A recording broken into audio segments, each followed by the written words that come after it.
Don't you hate it when people make a fool out of you? You know, they make a liar out of you.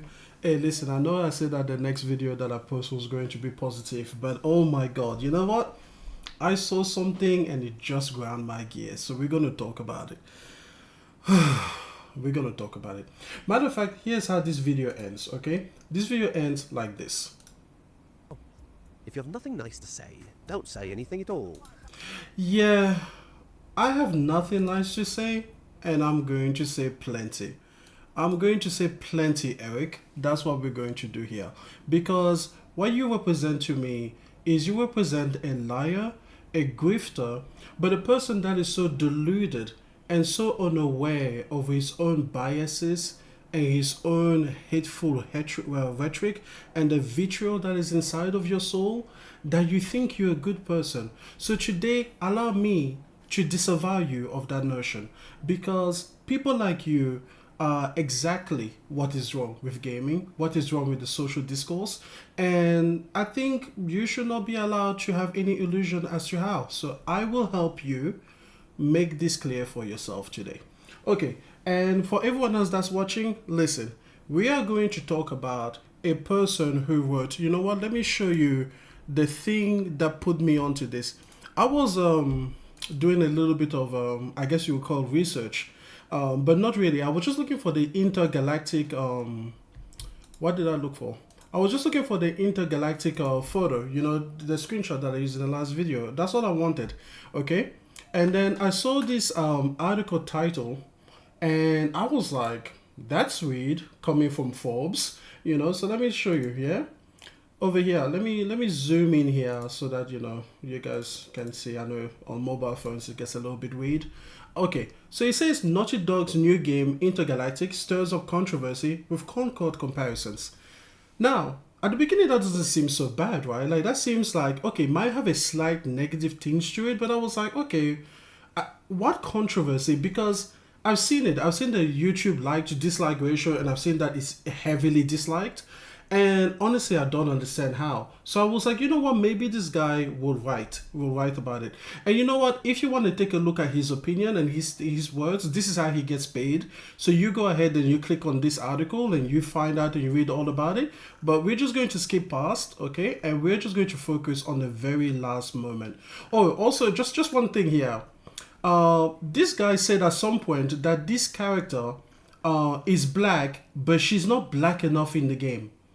That was really what he said. He literally just denied the blackness of a black person. Good way to start. But whatever, we'll hear him say that later. Here's a part that really, I was like, what are you on about? Okay, so here's the final part. He says, but I remain leery of the protagonist beyond just her looks. Okay, the smarmy know-it-all girl boss is the new grizzled white dude when it comes to tiresome video game character tropes. I guess he's had enough of like female characters in games that are quote-unquote girl bosses. When was the last time that you played as a video game character and you thought to yourself, you know what? This character here exists solely to make me feel like she is a girl boss. Like her decisions, the things that she's doing, none of that has any semblance of anything to do in the story. The only purpose that she has is to be a quote-unquote girl boss. When was the last time that you genuinely felt that? Okay, so then he says, maybe that's not Jordan, but that's the vibe I get. So again, this is off of a trailer that we've all seen. You've seen it, I've seen it. It's like what, a 4-minute trailer? It's mostly a cutscene, but you have already declared this game to like include all of these things that you're just feeling for, you're just vibing for. It's just tingling something in you, you know, that racist, sexist, you know, misogynistic, little, you know, bone at the core of you that just, ooh, that the alarm is going off, you know? And then he says, and like many other gamers, I'm tired of getting preached at. And maybe that would happen in Intergalactic, but it's a valid concern at this point. When it comes to AAA Western video games, I love the way that this is just rage baiting, because All he's doing is just using the terms that they hate to see, yeah? They hate to see it, identity politics, black people, work, DEI, oh, all of these things, the agenda, oh, it's propaganda. And if you think I'm just pulling these terms out of nowhere, don't worry, because he has a video and we will watch it where he details all of these things. And by the way, if you are an otherwise reasonable person, and you are using terms like work as part of your vocabulary, like regularly and in a non-ironic way, you may have fallen into this trap. And this is going to be a great opportunity to realize what is at the end of that spiral, okay? Because you're spiraling down and you don't want to be there. It's a chasm. It's an infestation, okay? You don't want to be there in that moral low ground. So if you find yourself using the word work in a somehow strangely undefined way, but somehow everybody else is supposed to understand it, even though you can never specify exactly what you mean, just understand that you are heading down the wrong place. Stop using that word because it has been corrupted by the alt-right, the far right. And it doesn't matter which side of the political spectrum you think you fall into. Ideas do not care about left or right, and ideas that are problematic for us as a culture do not care if you voted for Trump or Harris or you chose to abstain. It does not care whether you think Emmanuel Macron is doing a good job or whether you think that moving to Canada will be good because universal healthcare makes sense to you. It doesn't matter. You can be as left-leaning as you want and still be racist. Like, these things are not, they are not mutually opposite. Okay, you don't get a race pass simply because you thought that Donald Trump would not be as good a president as his opponents. Like, you don't get a pass. You don't. You as a white man especially don't get to decide how black or to gauge how black a character is. Like, blackness is much more than just our skin color. You do know that, right? Like, it's our culture. It's our history, it's our legacy. So even if a character, or even if a person is super light-skinned, you take a look at, even Drake, who happens to be on the lighter side for a man, but there's also lots of black people that are super white passing. I would not deny their blackness because they don't look like they have the same skin tone as me. And if I wouldn't do that as a black person who is from Africa with African parents, then you certainly don't ever get to make that comment, Mr. Erik. No, you don't get to decide how black a character is or how black she appears to be to you. Don't. You can say that I recognize her Asian features more, sure, but don't mention blackness. Don't. Do not ever again mention how black a black character is. You don't get to make that call. You will never get to make that call. And honestly, it's not even a call that needs to be made by anyone. So then he says, I don't mind political themes in games. And I love this, right? Because he's going to say this repeatedly in the video. You will see. I love this paragraph because it exemplifies his entire character. He will always say, I don't mind this. Oh, but it shouldn't be done. But I don't mind it. I wish it was done. In fact, I wish it was done better. But I don't like the way it was done here and there and everywhere else. I don't like the way it's been done in the past ever. But you can do it in the future if you somehow find a magical way for me to like the way you did it. But modern politics, whether they're right-wing identity politics or social justice identity politics, I like that. Whether they are racism or people trying to promote equality and diversity in the community and harmony. Whichever side you're on, I hate both of you. I think you guys are all equally bad. They just break immersion, right? And make a game feel instantly dated. Okay, so tell me, what about Jordan in Intergalactic broke the immersion for you? Right? Because if she was the white dude, let's say from the Callisto Protocol, because that one is another sci-fi game, set in space and everything. Let's say that he was wearing a tank top and let's say he was shaving his head. Let's say he didn't even have a bald head. Would you have been taken out of the immersion? The trailer is otherwise exactly the same, The voice actor will obviously be male in this case. the guy will have the same character model as doing the Callisto Protocol. Now that he's a white dude, would you think he's being a girl boss? Would you think that he's, going to push an agenda on you?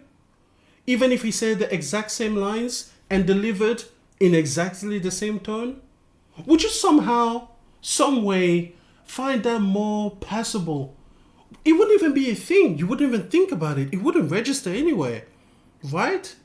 Or would you go like, oh, that's the grizzled white dude. Remember how you said you didn't like that? You don't like, here it is, you don't like the grizzled white dude? Would you now create a video being like, oh, Naughty Dog, why are they pushing such an outdated, what do you say? Instantly dated. Why are they making the game feel instantly dated? Because they have Callisto Protocol main protagonist over there. Interesting. Because I think the answer, truthfully, is no. No, if the dude from the Callisto Protocol had been the one who, that had been the character model used in there, I feel somehow like you would have thought this was an excellent trailer with hardly a thing to criticize. And certainly not with modern day gender identity, social justice politics. Isn't that funny? So you take the black / Asian, character out, female character out, and then you put in a replacement as a white guy, just as a substitute, and suddenly the trailer is great. Isn't that funny? Isn't that, some people will call that racist and sexist and misogynistic. But hey, I guess we're all wrong. You are just such a nuanced person. You got it like that. Okay, so let's go ahead and watch his really lovely video. And where we're going to listen to him talk about all of the things that were hinted at heavily in his final paragraph. I will not link to his article, by the way, but you saw the title and you can go and find it. I will not link to his video, but you saw the title, you can go and find it. Also, another thing, I have sped up his audio. That's again just because people talk a little bit slower than you can listen to them. So that's just that. I will regularly pause. We will watch the entire video because quite frankly, I do not care about his monetization. So fuck him. But if you if you support him, go and watch his video, go and watch his content, go and subscribe to him on Twitter, and you go ahead and you have a fun day with that. But I'm going to break it down and I'm going to be really negative. I'm going to be really negative about him, his opinion, and his character. And I'm going to not have a lot of nice things to say. If you have a problem with this kind of discussion, here's a good time to leave off. Otherwise, let's talk about it. Okay, so.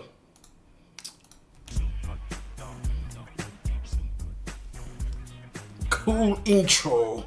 Erik. This year they showed off a couple games that I wanted to talk about. I've written about both these games at my blog in Forbes.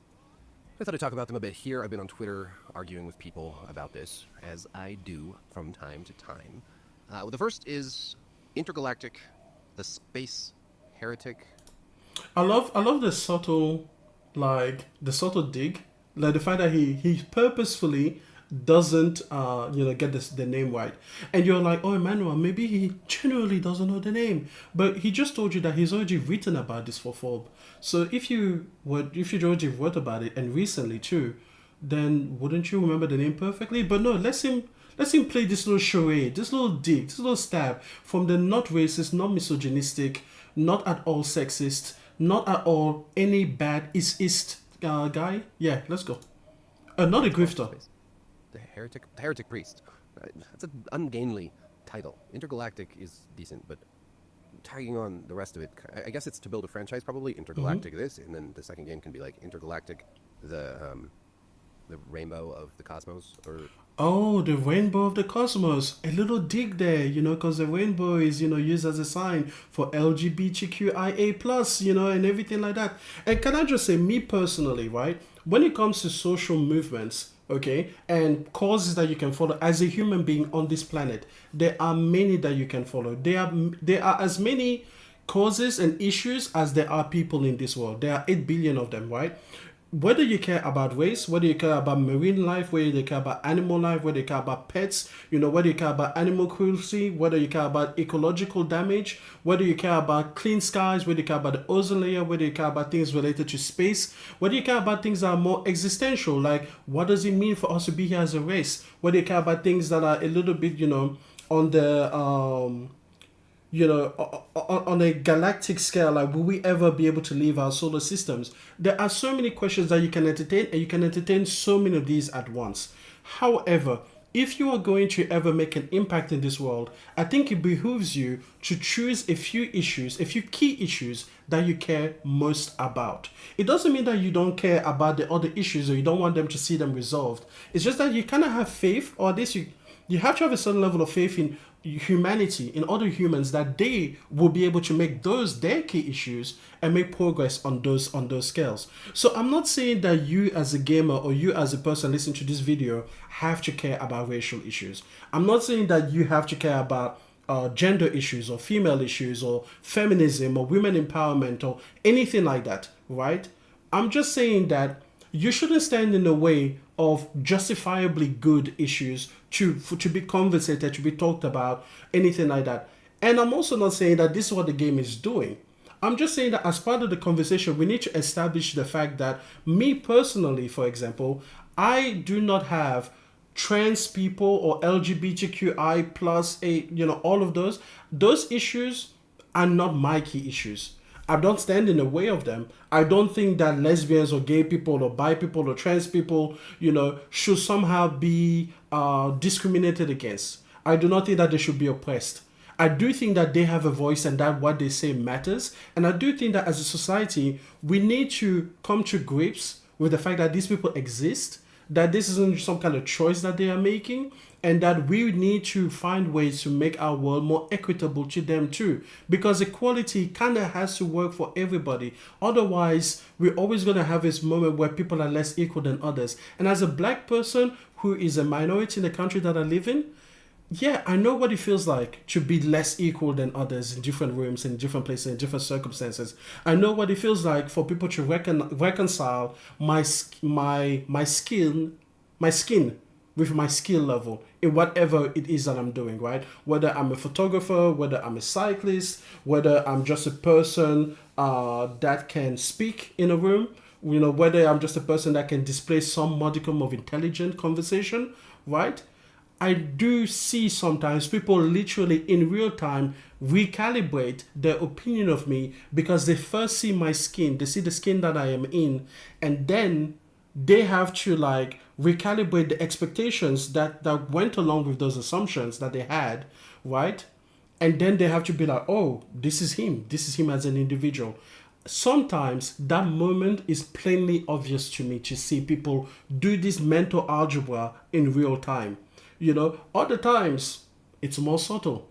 Other times it's not there because these people have exposed themselves to the idea that a skin color does not dictate or indicate your character whatsoever, right? So many people from all races have now in the modern day, thanks to the social justice movements that he's going to make fun of, many people have now recalibrated their minds to be like, I will reject the instilled notions that I had from before that had racist roots, or sexist tendencies, or misandrist roots, or misogynistic tendencies. Many people have said, I reject those things, and I accept people as they are, and as they present themselves to be, so that when I speak with them, there is no barrier, there's no recalibration necessary.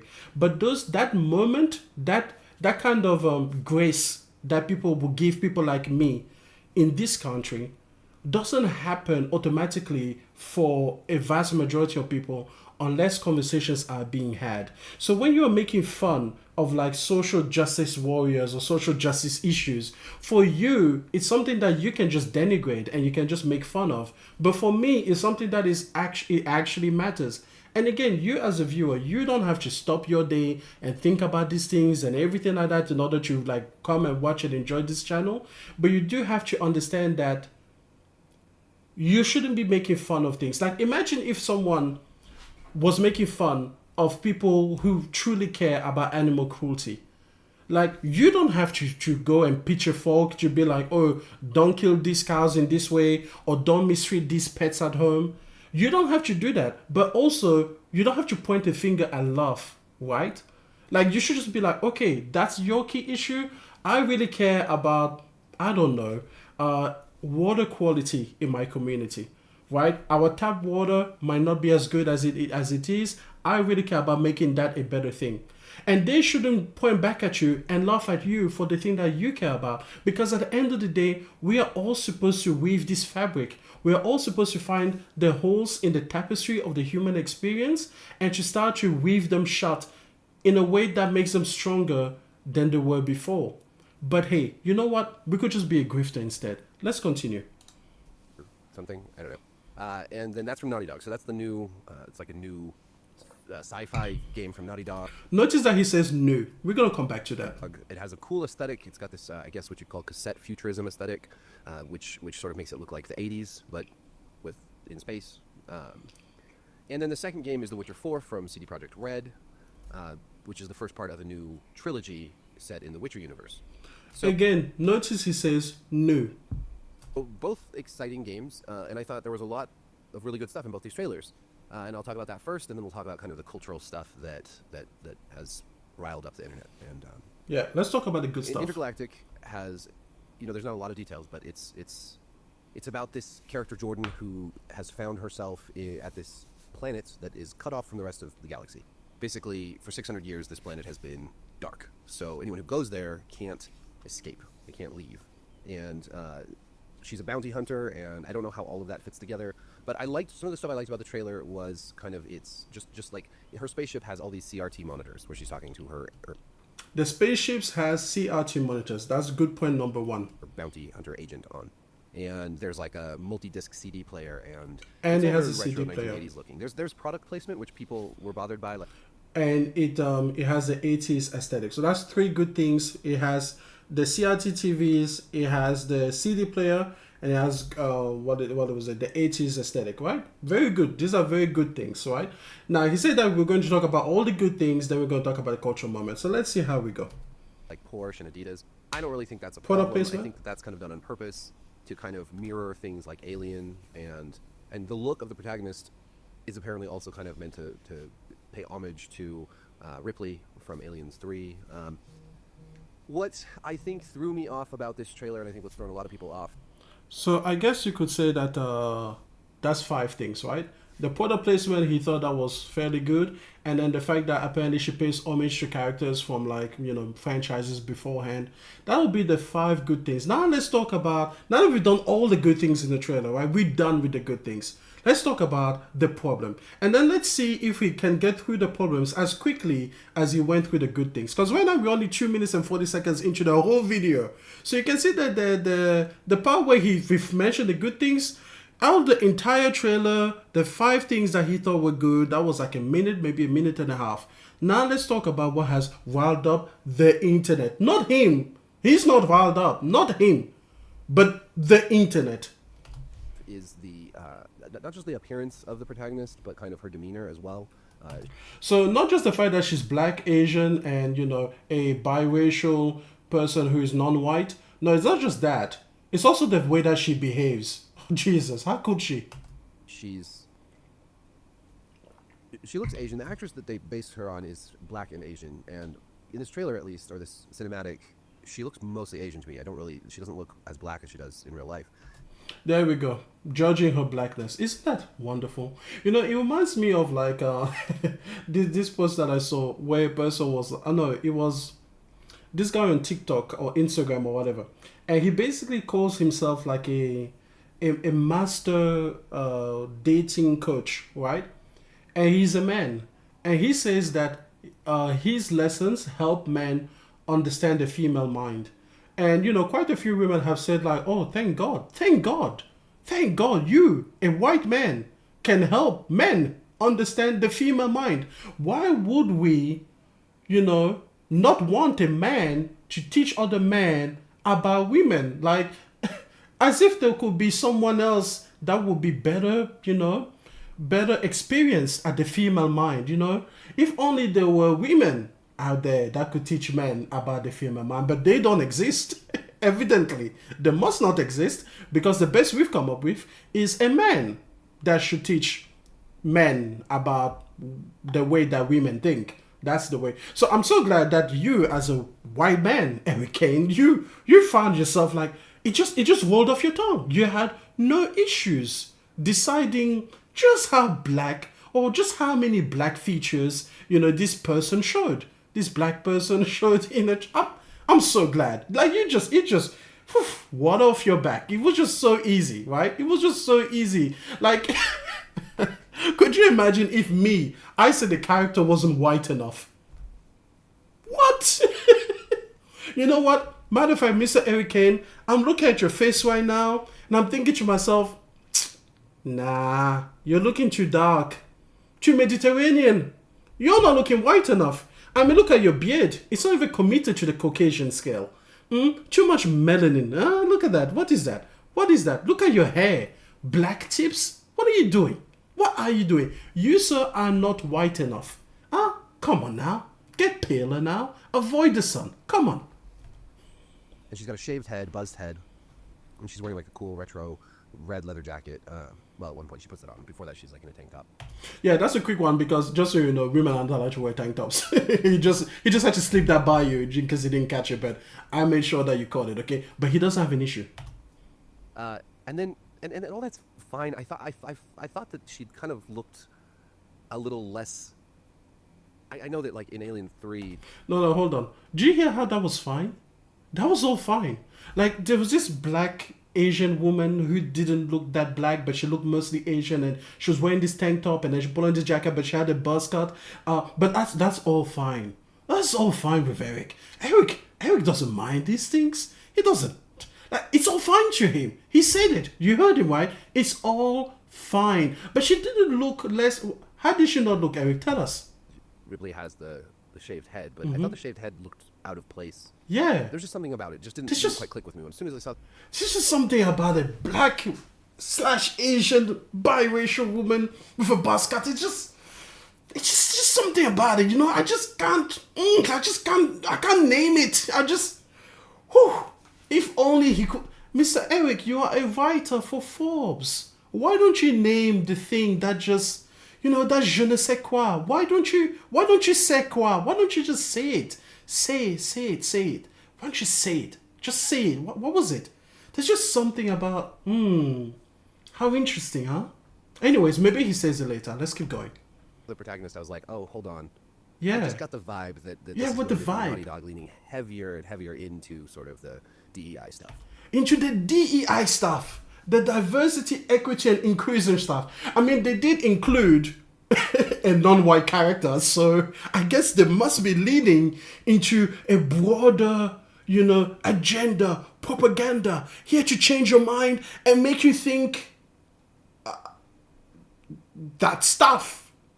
And it makes you get that vibe. Yeah, it's stuff and it's vibe.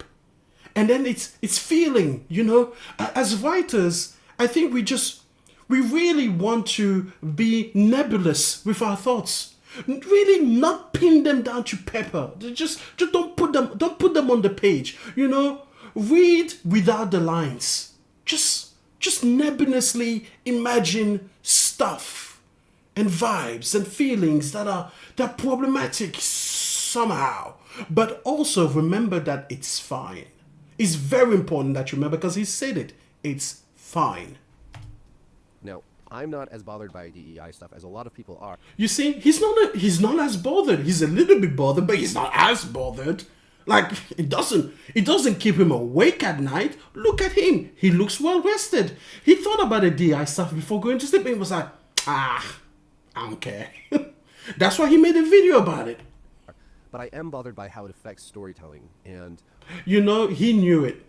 He knew it. As soon as he saw that biracial woman with a buzz cut wearing a tank top and then putting on a jacket, he thought, nah, that's going to affect the storytelling. I don't know if I can trust Naughty Dog with the stories anymore. Yeah, they have brought in the stuff. my immediate impression of her personality is that she's kind of going to be a bit of a smug girl boss type character. Yeah, she's so smug. Did you see the way that she sucked on that straw? Smugly. She smugly sucked on that straw. It's just, and she's a girl boss. She literally uses hashtag. She's literally at the end of that cutscene, before she flies off in her spaceship, she's going to say, hey guys, heading over to Simperia now. Hashtag girl boss. You see me back in a week.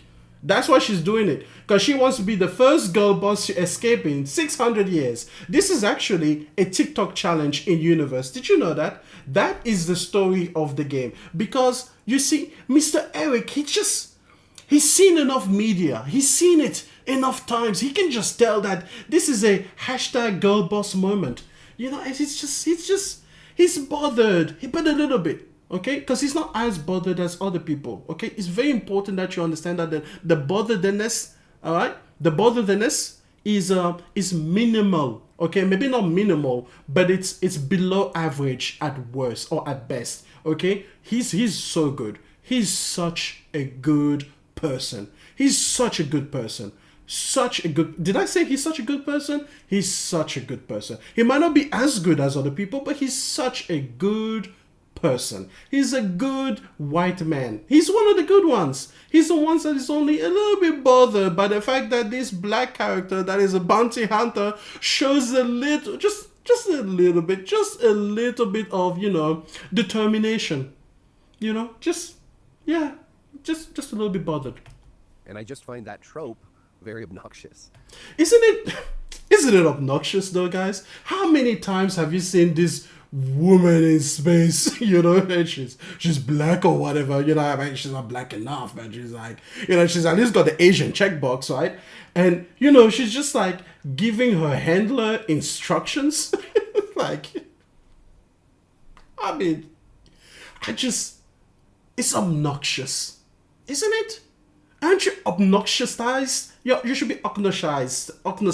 You're obnoxized by this. How many times? It's a trope now. It's a trope. You're tropified. You're just thinking to yourself, yeah, I played that game last week. Did it. I think there are so many other types of personalities you can give to both men and women. No, name them, Erik. What other personality would you give women? Because this is a female character after all, so let's forget about the ones you give men. Just tell me which personalities for women would be acceptable to you given the context of a 4-minute trailer. What would you have rather seen a woman do? Especially because the entire trailer is actually 2 women, so you have both to tell us about. You have such a rich potential. You are a writer. Write us a trailer idea thing. Put it on Twitter. No, write a Forbes article about it. Tell us exactly what kind of personality you would have found completely acceptable, completely palatable, completely non-political. Just tell us. Tell us. Just don't keep it to yourself.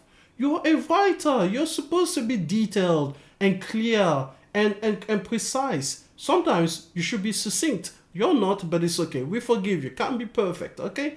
Let's go. In games, you don't have to make all video game characters that are female girl bosses.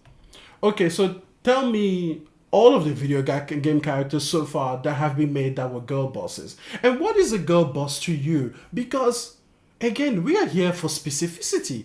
You just seem to be saying a lot of words that are rage baiting, you know, anger inducing in certain people, without ever actually saying specifically what you find to be problematic. Like, which part of that trailer did she go from saying like hi to hello to the other, you know, person on the screen, right?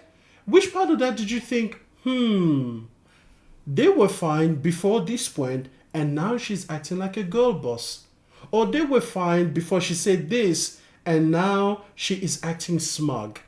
Or they were fine before this, and now she's a trope. Oh my God, she's such a trope. I've seen this trope over and over again in games. That's just, in fact, it's unoriginal of Naughty Dog. Please let us know. Of course, we don't have enough to go on here. It's just an impression. No, the problem is it? I've just consumed so much media. Oh, such an my expert. impressions are generally right. Oh, And I that's not mean, tooting my own horn. It's just that when don't toot your horn. seen enough. Yes. You've seen enough patterns and you've seen enough Yes, you evidence have. of what something Of is course. based on first impressions.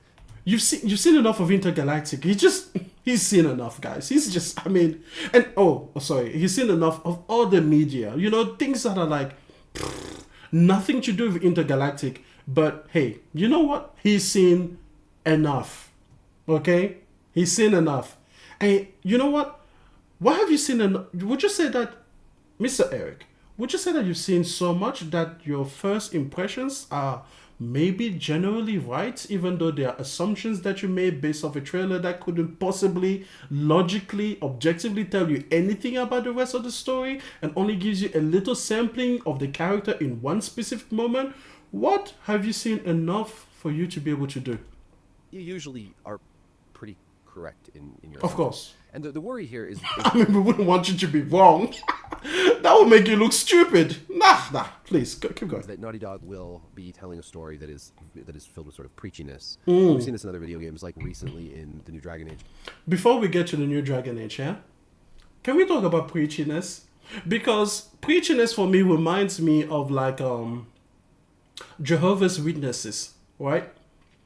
Very preachy. Or vegans. Okay, I'm sorry, listen, you could be a vegan and not preachy, but you know, like a lot of vegans are preachy. But here's the thing that I can do that Mr. Erik is not doing. When I talk about vegans being preachy, I can tell you what they're being preachy about. Their veganism. And I can tell you what the point of that is. The point of that is to convince me to also at least give up meat. So, in order to call something preachy, you need to be able to supply both. You need to supply at least, right, what the actual thing they are being preachy about. What is the thing they are preaching, okay? And then what is the intended purpose after you have received the preachism? So tell me, what does having a black, Asian, biracial woman in a video game, what is that preaching to you in the first place? And then what are you meant to accept as part of this preachiness? Is it like... Because it seems to me that it's just basically acknowledging that biracial black Asian people exist. But even if that was the case, even if they were preaching different races, what then are you supposed to be accepting that it's just grating against you? It's just grinding your gears. It's just rattling inside your skull. What is it that you're supposed to accept? Because if a person to be preachy, both of those things have to be supplied. And you are a writer. This is your job. It's your job to follow your thoughts to their logical conclusion, or at least logical according to you, right? To me, I would call your thoughts delusional, but that would be me saying not nice things. And you did say that if I'm only going to say not nice things, which I am only going to say not nice things, I shouldn't say anything at all. But I guess I just don't listen to white men telling me what to do anymore. Modern day stuff, right? Back in the old days, you wouldn't have much to worry about this shit. Game where there's a non-binary character, and I have no problem with there being a non-binary or trans character in a fantasy game. Can you see that? He doesn't have a problem with a non-binary or trans character in fantasy games. Now, let him tell you why he has a problem in Dragon Age. It's how ham-fisted it was presented in Dragon Age that bugged me. I mean, again, just using the word non. He was playing Dragon Age the Vanguard, right? And then when this non-binary trans character came on the screen, he was ham-fisted, like he just punched him across. And he was like, why did I just get punched by my DualSense? And then they were like, it's time for us to preach to you about non-binary people. That's how ham-fisted he was. Like he was violent. Binary in a fantasy setting feels really off to me. And so the concern here is that Naughty Dog's going to double down on sort of... So the Vega was an aside to tell you that because another game that had nothing to do with the Naughty Dog studio, by the way, or PlayStation as a whole brand, did something in a game that he thought was so heavy-handed. It was so ham-fisted, right? It was just shoved down his throat. Like they just pried apart his mouth and shoved it down his fucking throat and then shoved it up to his fucking brain just because of that. Because they did that and they had nothing to do with Naughty Dog. Here is his concern about Naughty Dog. This makes perfect sense. I would call niche identity politics rather than sort of bigger, more compelling universal themes that are more timeless. I will make an example here. In The Last of Us Part 1, that game grappled with political and moral decisions that had consequences and that made you think, and that didn't have easy answers. Right? Sure. The decision Joel makes at the end of that game brings up a really big question in everybody's lives. You're right. You know what? Out of all the issues that me as a person I'm facing today, one of my questions that I have to wrestle with every day, in my everyday life, in everyone's everyday life, is, do I kill this child to potentially save mankind, or do I potentially do mankind but murder a whole bunch of people to save this child? You know, that is just any given Friday for me. Like, I just face that decision all the time. It's so relatable. That's what I'm saying. It's so relatable. He said it, in my everyday life. In my everyday life, it's a question I wrestle with all the time. I wrestle with that question all of the time.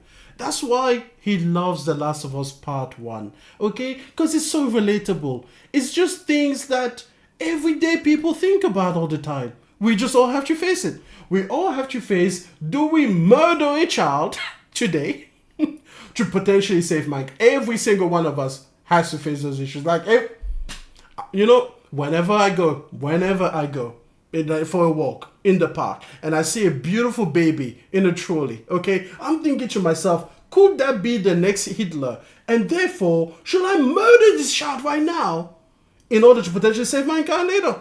I swear to you, it is a daily struggle, okay? And so far, I've always chosen no. But one day, Mr. Erik is right, because I just keep wrestling with this over and over again. Maybe it will be a yes. But let's see where Mr. Erik goes, because Mr. Erik definitely struggles with this too. Every time he walks around and he sees children, he's thinking to himself, what should we do? What is the value of the individual versus the group? Is it morally sound to sacrifice an individual to save everyday problem, the broader populace? Everyday problem. Or such a great game. Save the individual, because sacrificing someone to save the larger group is inherently immoral. You see that? Do you see how he's still struggling? He can't even say it. Like, it's been like 10 years since the game came out, but it's so impactful, it's so topical, it's just so powerful. This final decision in this game, he's just like, oh my God, every day is a struggle. But go ahead, he's come up with an answer for us, I am sure. It's been 10 years, he must have an answer. That's where I fall. I think that Joel made the right decision. But it's a debate that we can have, that anybody. It's so funny because when it is non-racial, non-sexist thoughts, he can finish them to a conclusion. Doesn't matter whether you agree. Like he said, you can debate his conclusion. You could think that Joe was wrong. But he said this specifically. He said, I think Joe was right. So do you see why he was hired as a writer for Forbes? Because he can actually finish a thought with specificity. Not a nebulous idea, not a stuff or a DEI. He concluded his thought. How amazing of you, Mr. Erik. You actually finish a thought with specificity and we know where you stand. Let's keep going. Regardless of your political beliefs, your race, your religion, there is something there for everyone to come out. All of us struggle with murdering children just in case it can save humanity. Nuanced way, right? Because it so is a nuanced game, and that's what makes The Last of Us in our everyday lives. A great game all around. But it was that moment in that game. That specific moment, you see, he's highlighting it. I'm not putting sauce on it. There are many he's highlighting it. Last of Us Part 2 now. Utterly bleak. But the second game started to insert sort of modern day issues into a game, into a story that previously was dealing with more universal themes. The universal themes of should children be murdered to save humanity. You know what's funny? When archaeologists discover a new area of the world, or they want to go back in time and they want to analyze a people again, or all of these things, these questions about the past, they typically love to take a look at the art that was produced around this time, because the art of a people reflects where those peoples are in that point in time. It can reflect broader cultural values. It can reflect specific individualistic, traits and everything like that. But you see, Mr. Erik He doesn't like that.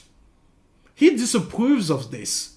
He doesn't like it when art is showing topical issues of the moment that those people are experiencing.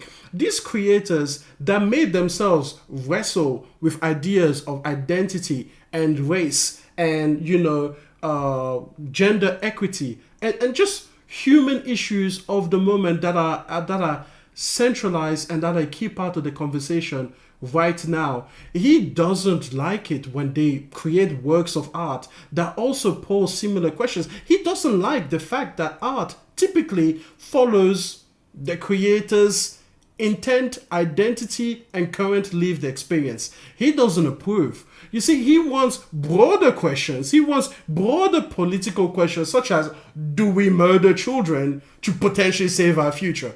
That was really the moment in the game that made The Last of Us Part 1 so great. No.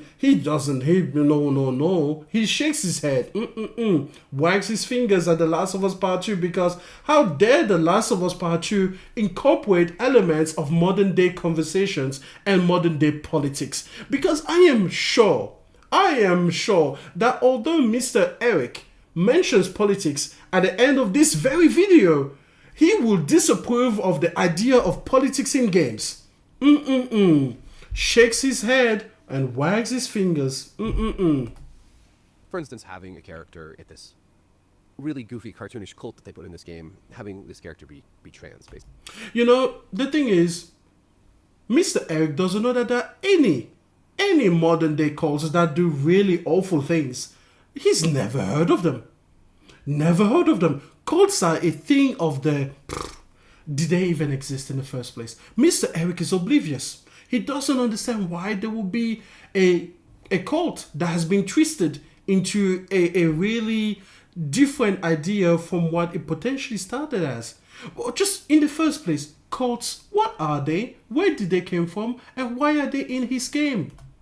And that felt very on the nose, like we're going to deal with these modern day issues in a game that really, I don't know that it helps or served that game.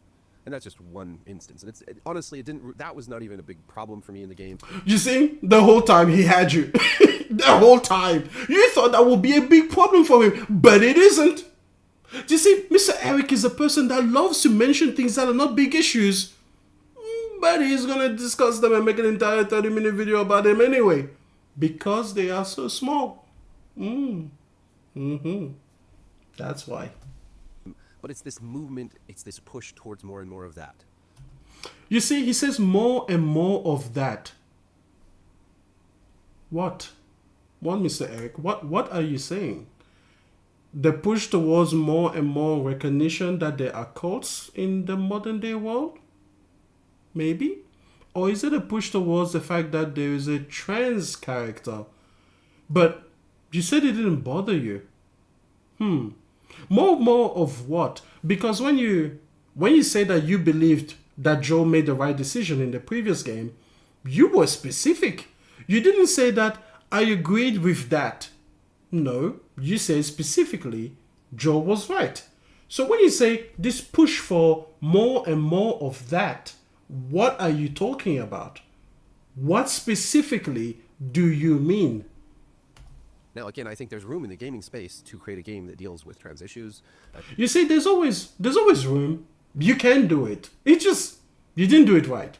Not in The Last of Us Part 2. Certainly not in Dragon Age The Velgar. We already know that. He told us about that just a few minutes ago.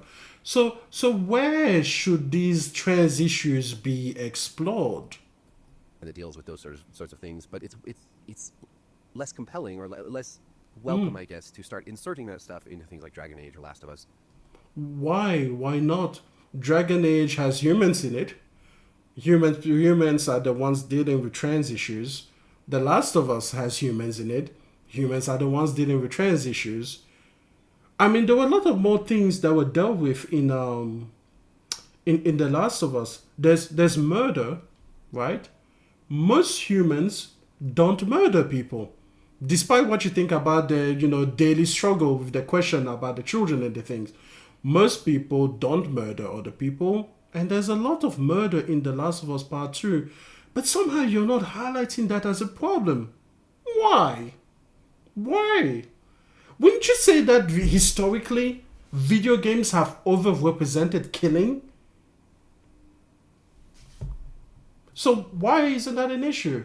Like, you talk about things that people can do with their everyday lives, and most people, again, don't deal with murder. Usually they are not perpetrators of murder, and usually they don't they don't suffer murder either. They are not killed by others. So why would it be that in a game where killing is a huge part of what you do, you will have an issue with a tiny little side story of a side character where you never actually had to confront the issue? Because let's just set the table. In case a person hasn't played The Last of Us Part 2, let me explain to you the whole Lev trans situation.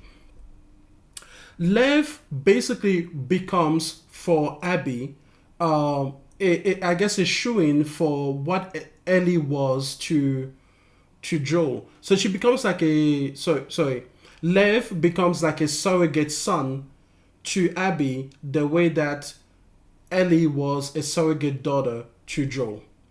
Both of those characters are the people that humanize this otherwise cold and emotionless person that is willing to do and kill in order to get what they want.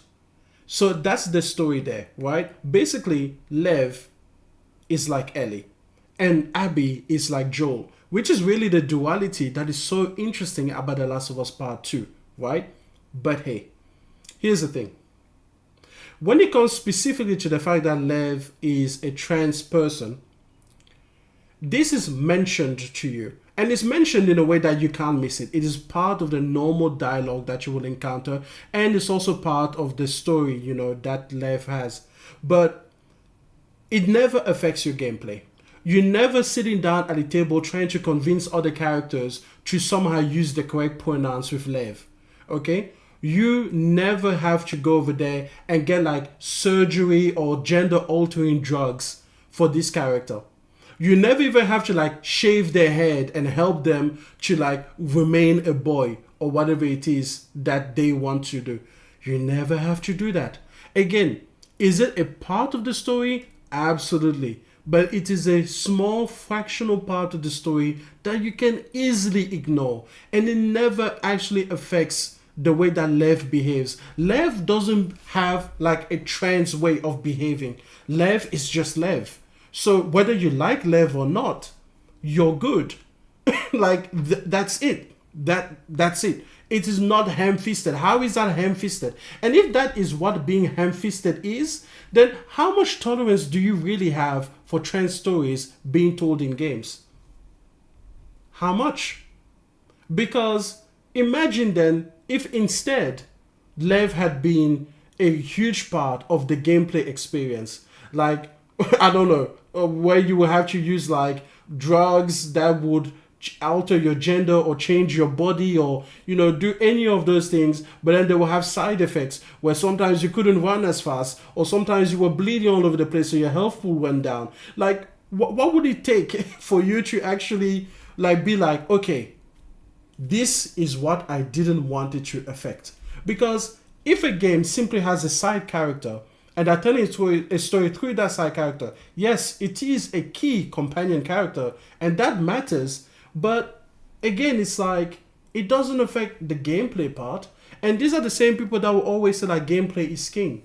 The exact same people. You spit out this vitriol and hatred. You take a huge, amazing game that is The Last of Us Part 2.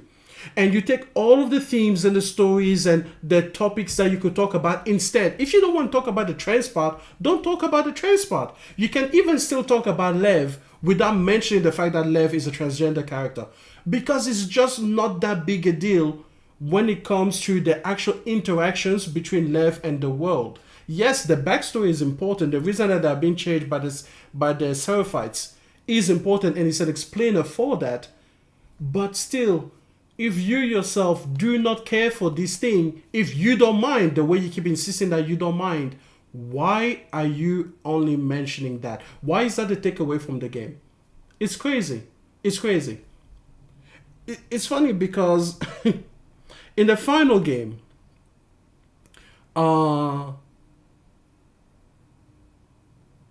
Joel, in the final part of the first game, Joel ultimately decides to kill a whole bunch of people in order to save Ellie. And that's the moment that you took away, right? Like, it was so powerful for you. And then The Last of Us Part 2, Ellie incidentally kills a whole bunch of people to ultimately save Lev also. Because I honestly think that if you take a look at how that game went, if Lev hadn't been there, I think that they would have fought to the death. But the fact that Lev was there is the one thing that stopped Ellie in the final place to be like, I'm not going to kill Abby, because by doing that, I will also have to follow through and kill Lev. Otherwise, the cycle will just continue again. So it was just a moment where it's like, okay, I can either get my revenge now and accept that Lev is going to come for me after that, or I can accept my revenge now and follow through by becoming a complete inhumane monster and killing a child, which Mr. Erik really wrestles with, right?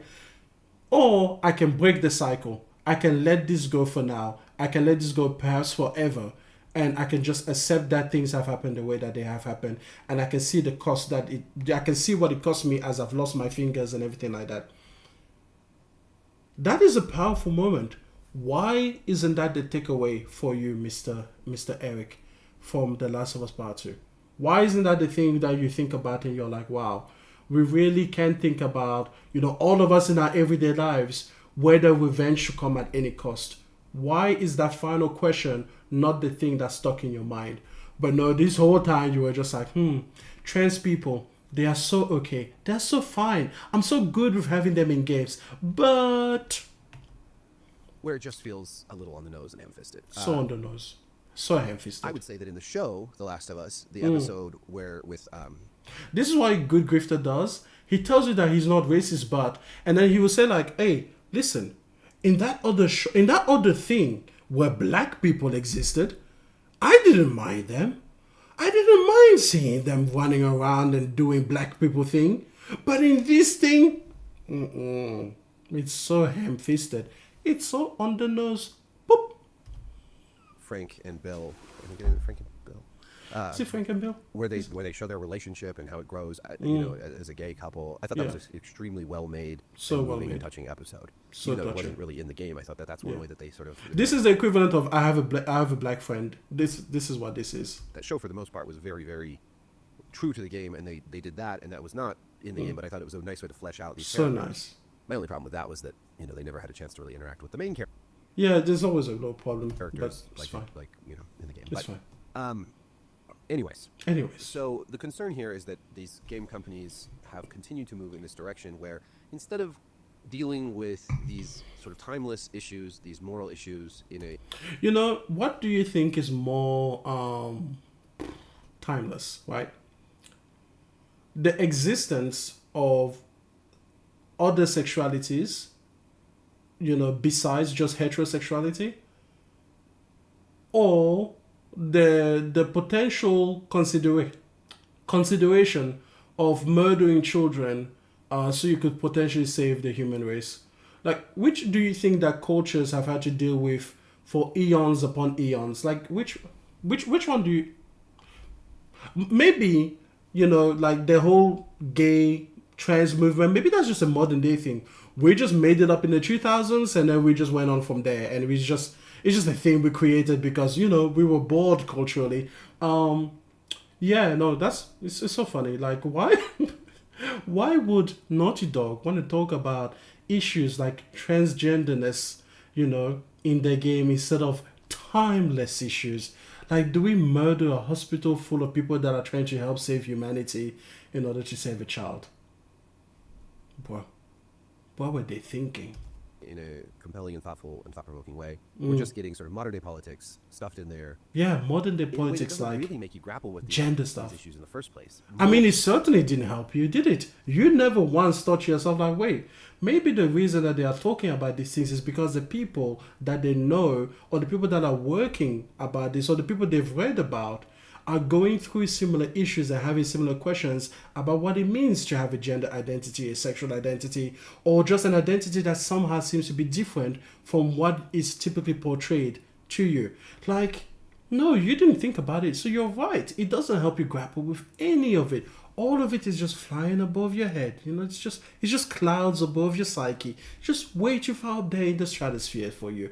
You never thought, as a straight man, maybe I could consider the fact that other people have had these experiences that are different from my lived experience, and they've been having it for millennia upon millennia. And now we are finally getting around to having more conversations across multiple mediums about this thing. And whether I personally feel those issues or feel impacted by those issues, I could recognize that these are indeed timeless issues. But no, you just decided that they're ham-fisted. Or in a way that is like a little preachy and propagandistic, right? So preachy. So that's the... So what's the propaganda, by the way? Because propaganda is supposed to do the same thing, right? It's supposed to convince you of an idea. So what would, like, do you think that you finding out that Lev is trans or whatever, or finding out that there's like LGBTQIA plus representation in any form of media is somehow going to make you gay or trans or lesbian? Like, is that what you think the propaganda is? Is your heterosexuality so fragile that if you are exposed to different pieces of art that express different ideas from that you somehow might incidentally become something that you were not before? Like, what's the propaganda? Why aren't you being specific, Mr. Erik? I have to fill in for you. It's so strange that you are the writer, and yet I am, as the audience, as a person listening to your thoughts, I am very confused about what your problem is with all of this. That will make you a failure of a writer because you have failed to communicate to me what you believe the propaganda is. Maybe you should actually be specific and reply to that. Concern when you see a character like this, and of course people are, on Twitter, and the reaction to the reaction is, oh, it's just racism, it's just sexism. It's almost like that corny like it is, Isn't that refreshing when people just look at you and the vitriol that you speak and they're like, oh, you're racist, oh, you're sexist, and also I guess you are, what is it, transphobic, homophobic, all of the phobics, like. I wonder why they don't think that. You know what, Mr. Erik, you should send him this video. This video clarifies how you are none of those things. None of them. Threatened by having a female protagonist of color, a woman of color. And no, that is absolutely...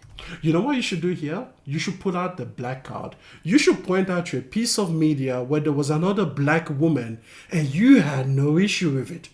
You should say that. Go ahead. The furthest thing from the truth. I don't think there was much pushback to Dishonored, Death of the Outsider, featuring a woman of color as the protagonist. There you go. Well done. Well, these people were going to think that you were racist and sexist, but now you have mentioned another instance where there was a black woman, and now you are absolved. You are baptized in the not a hateful jerk waters. There you go. Well done. Great card. Thank you for listening. Because that game wasn't trying to do any modern day politics stuff with it. You're right. No one had any issues with Dishonored Death for the Outsiders. Not a single person. And in fact, don't check the records. Don't go back and look. Don't go back and look at the commentary. Don't even Google it.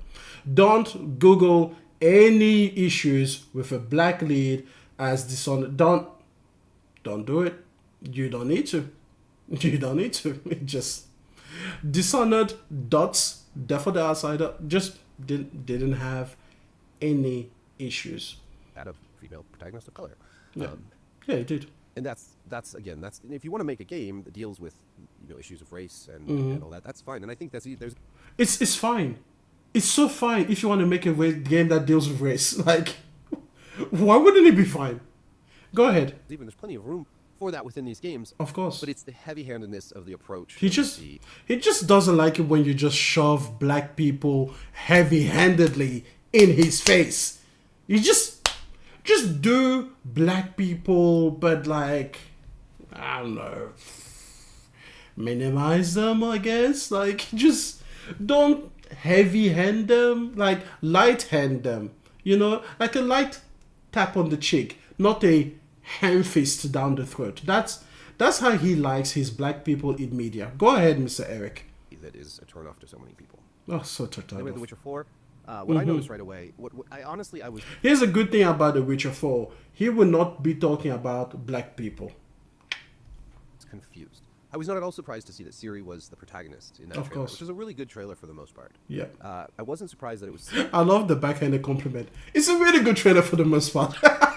Could you imagine that you were there in the studio after they finished cutting the trailer and then they say, hey, Mr. Erik, what did you think? Oh, I thought it was a really good trailer for the most part. Now, let's hear about the other part that was not so good. Theory, but I was confused by how she looked. I had It's to go so look confusing. up the Witcher 3 images and footage of her Yeah. because she looks so different. And a lot of people are looks saying, so different. oh, no, you're just crazy. Don't believe your lion eyes, right? I mean, look at those eyes. They could never lie. Ever lie. Ever. And I'm not. Like, she looks very, very different. And not just older. Her facial shape has changed. Look at that. Her facial shape has entirely changed. And not in a way that is just about being old. No. Not even a way that's just about games being more realistic and true to life and less embellishing of certain factors. No. This is just so different. In a way that I don't think most faces do change. You see, Mr. Erik here is a facial change expert.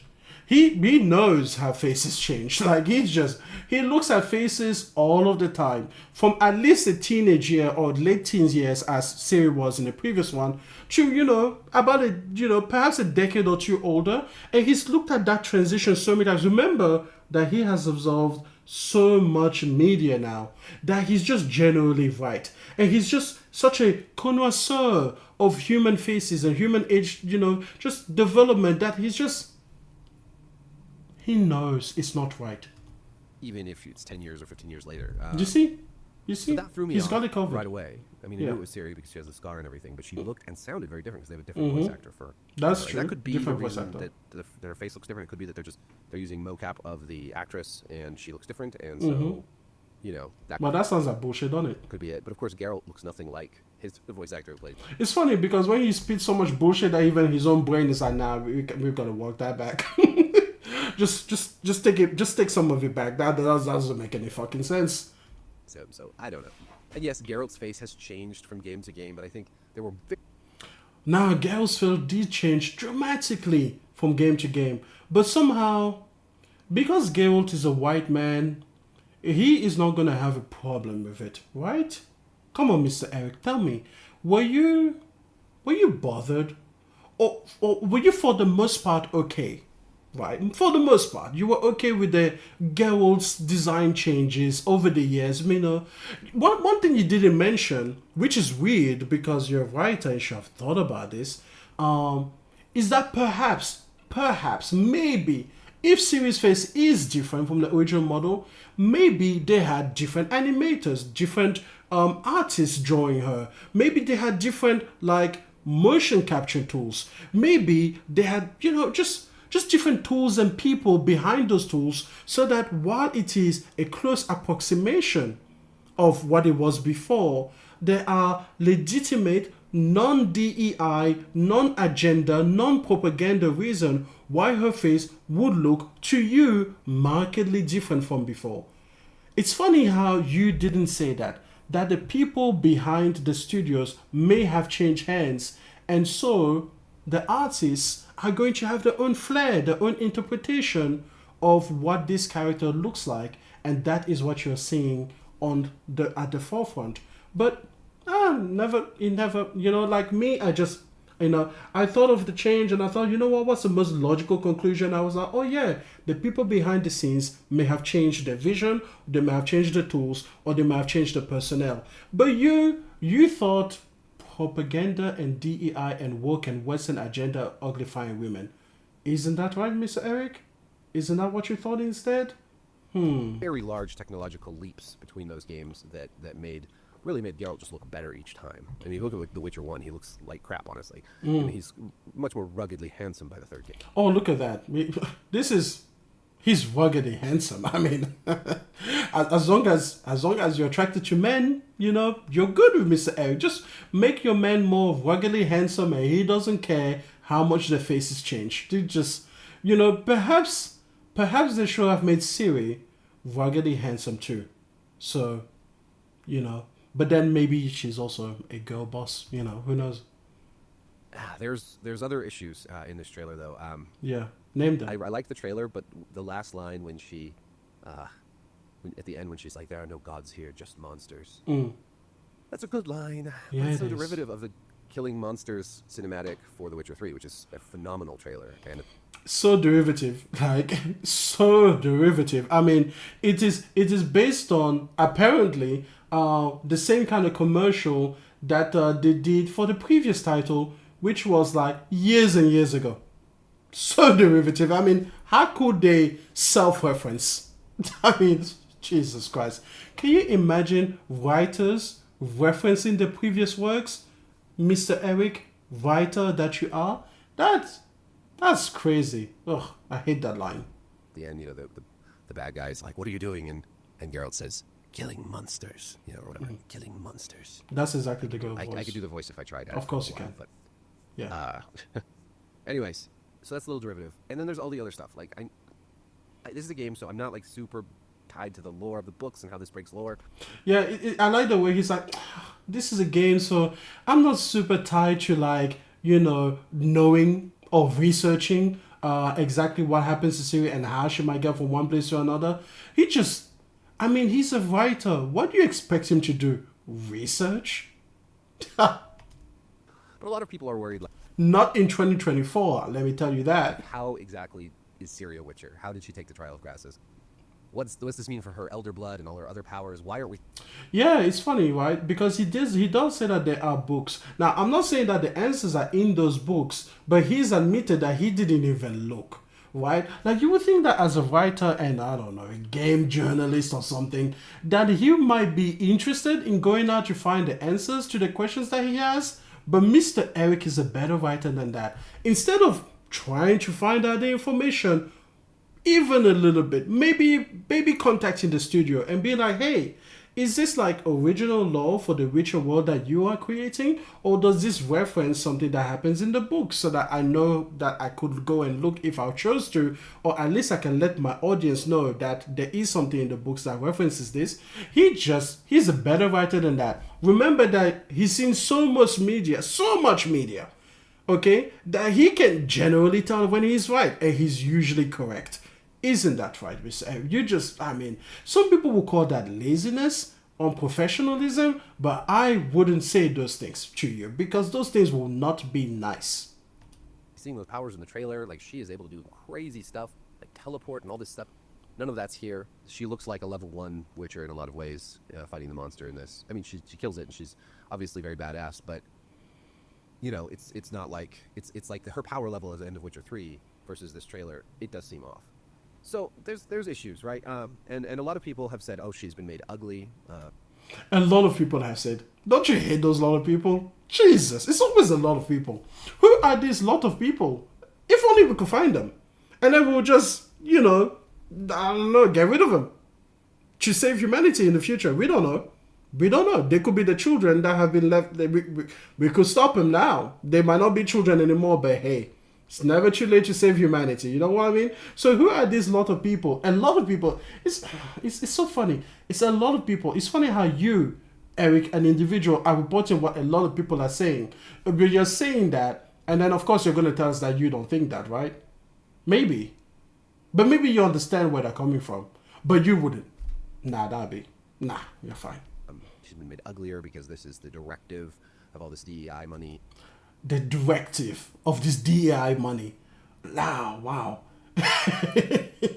DEI has money now. Okay, so who are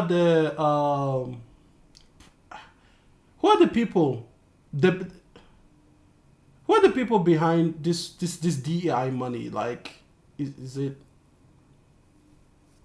people of color? Is it white people? Is it black? Is it Asian? Is it like a coalition of a whole bunch of people that just, I don't know, maybe one day they were like, you know what, wife of mine? And she said, what is it, husband of mine? And he said, wife of mine, I've decided we should make DEI money. And she was like, husband of mine, why would we make DAI money? He was like, to push an agenda. And she was like, okay, we have used our money to influence elections before, so what would we do with DAI money? He's like, we should make a directive, okay? And she was like, okay. We should make a directive to game developers. And she was like, game developers? And he was like, game developers.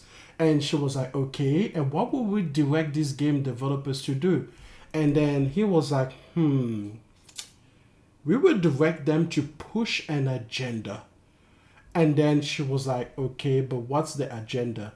And he was like, I don't know yet. I don't have all the details. But what we will do is we will definitely uglify women in video games. That would be part of the directive. That would be like section 12.11b-4. Make women uglier. And she was like, that's strange, husband of mine. And he was like, what do you mean, wife of mine? And she was like, that's a strange thing to do. Why do you have that section already locked down when we don't even know what the agenda is? And he was like, you know what? This is this modern day politics. All of these women talking back to me. Back in the old days, you, wife of mine, would not be talking to me. And she was like, fine, husband of mine. Just go ahead and play with your little DEI money, okay? Go and give this directive. Go and give it, put it all over the world if you want to. And it was like, aha! Which? I shall only give this directive to Western developers. And she was like, okay, that seems weird. And then he was like, and I'm gonna get a whole bunch of my friends, but don't worry, it won't just be the whites this time, okay? It will be a coalition. And we will call ourselves DEI. And she'd be like, isn't that like a workplace term? And he's like, yes, it'll be very confusing. We'll be hiding in plain sight. Every time they say DEI, they won't even know that they're talking about us. And that's all interesting. I do think she looks perfectly attractive in the new trailer. You see that? You remember how a lot of people said she looked ugly? And he said it, right? He said that a lot of people. I mean, he was reporting because he's a, he said it, but he didn't say it. He just said that a lot of people said it, but it came from his mouth. But he said that she looked ugly.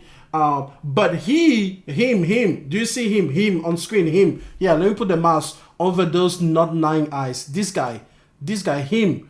He said she's perfectly attractive to him, which is great because if you remember the Naughty Dog girl, she wasn't that hot, right? Not to him anyway, but she was fine, and you can have black and Asian people in your game, whatever.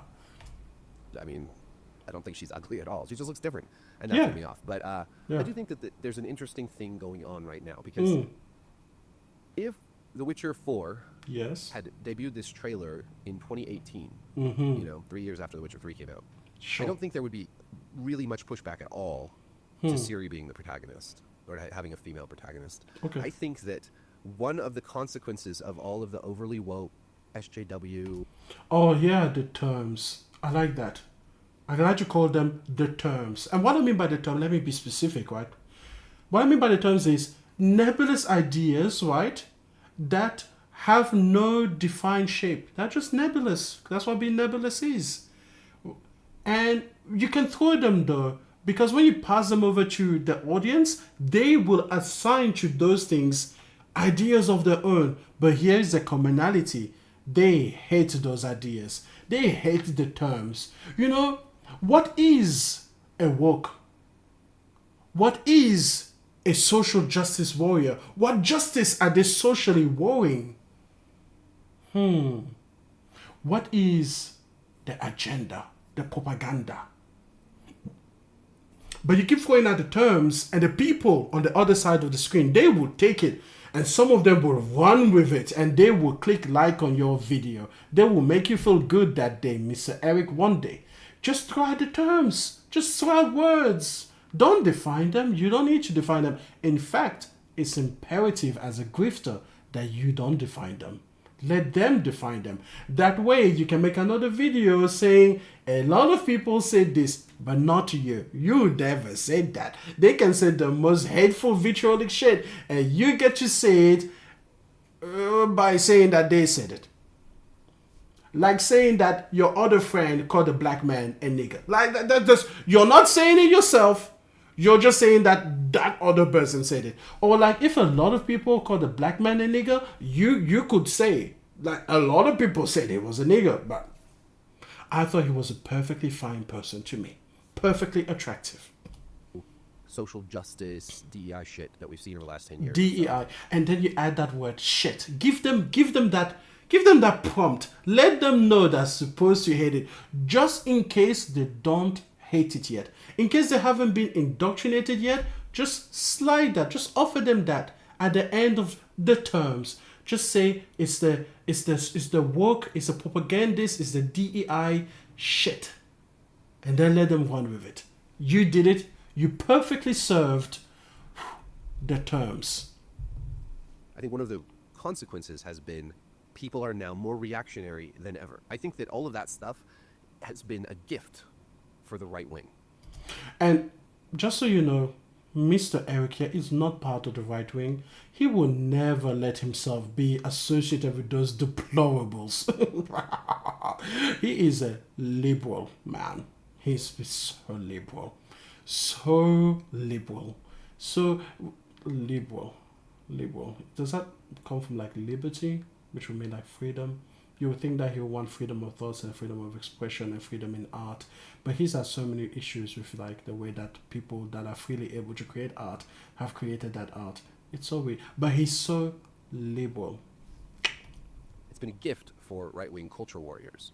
I think that it's just fed into the fuel of this culture war in a way that I don't personally think helps the people that they're trying to help. I don't think it's helped the cause of having more diversity and more female protagonists and so forth in game. Yeah, you know, guys, can we just be serious here? Let's go full screen for a second. Have you noticed how having more females in games just hasn't helped the cause of having more females in games? Why would they do that? That is a gift to right-wing populists and politics. That is so... What would companies think that having more females in games will help them push for more females in games? Why would having more diversity result in more diversity? It's had the opposite effect. Ever since they started having women in gaming, I've been seeing less women in gaming. Stupid. I don't know why they would think that. I think it's led to a lot of backlash and reaction to the point where people are reacting now to things far, far more antagonistically than they would have, I mean, even 20 or 30 years ago. I bring up the movie Hook from time to time. Hook is a wonderful movie. I don't care what anybody says. I love that movie. Is this like another, like, I don't know the movie, so is this another card that he's using, the best friend card, but this time for like white women? I don't know. I don't know. You tell me about the movie Hook. And the Lost Boys are very diverse. There's like white Lost Boys, black Lost Boys, Hispanic Lost Boys. Oh. There's all this diversity. Oh, this is a multifaceted card. This is this is like saying I have a black best friend, an Asian best friend, a Muslim best friend, a Hispanic best friend, an Arabic best friend.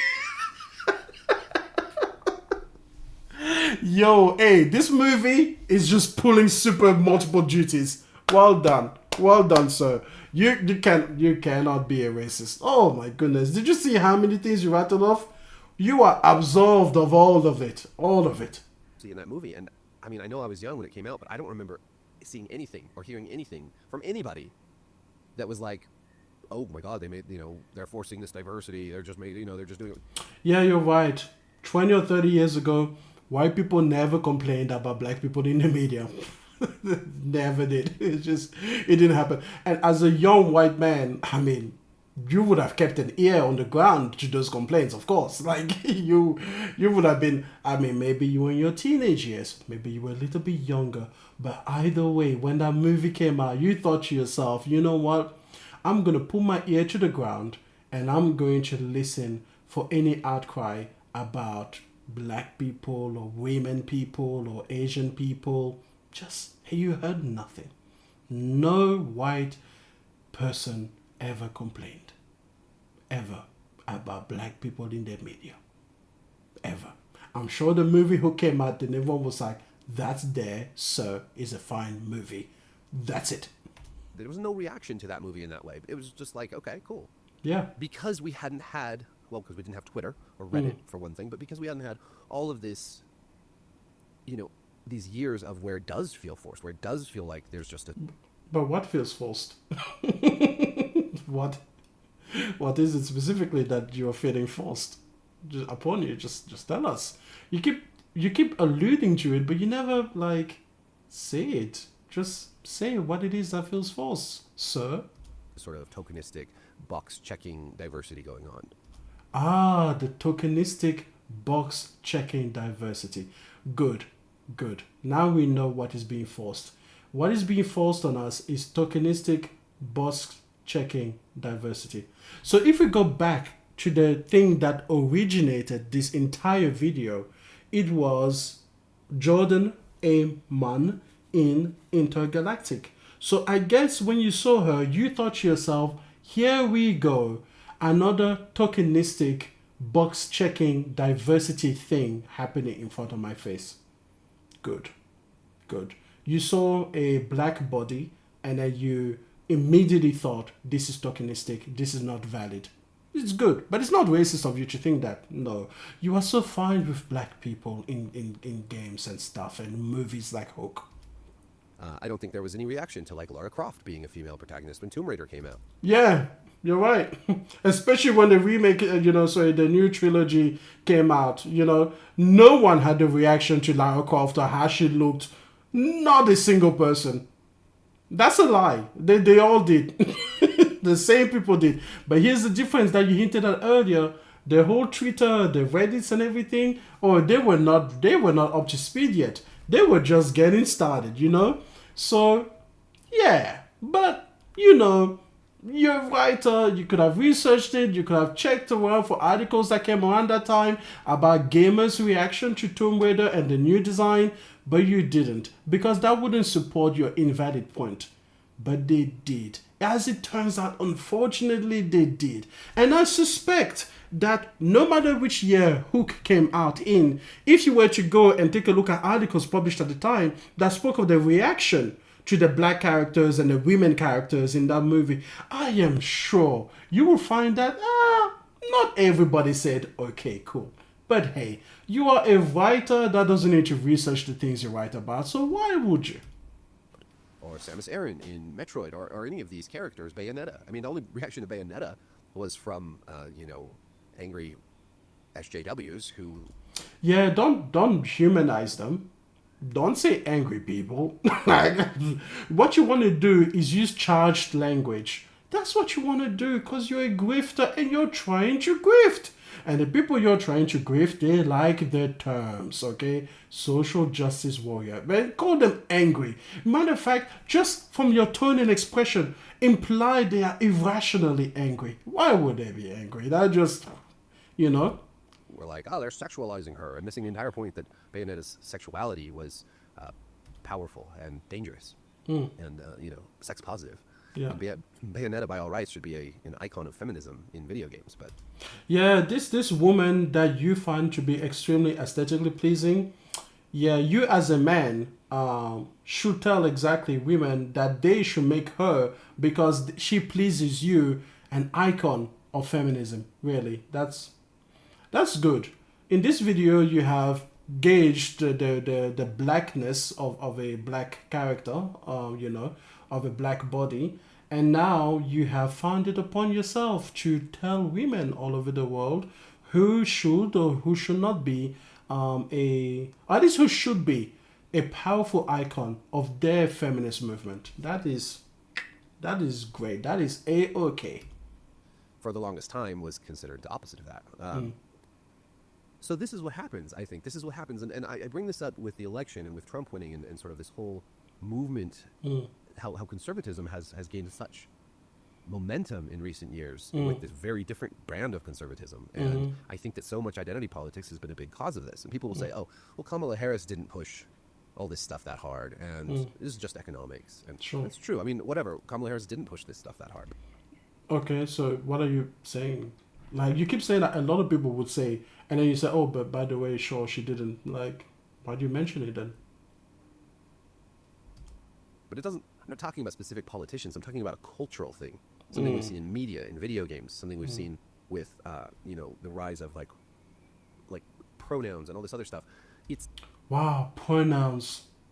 You know, I wonder which group particularly cares about pronouns. I just can't put my... It's not that these things are bad inherently, like having... No, having pronouns is great. Tell us. Compassion for people and wanting diversity and wanting more female protagonists in video games. None of those things are inherently bad. Oh, they're not inherently bad. They're just generically bad. You know, not inherently, just outwardly. Like on the inside, they're not bad. Like if you take a look at diversity, and if diversity was like a babushka doll, right? And you opened it and you looked inside, if you look inherently, you will see the letters not bad. It'll be written there.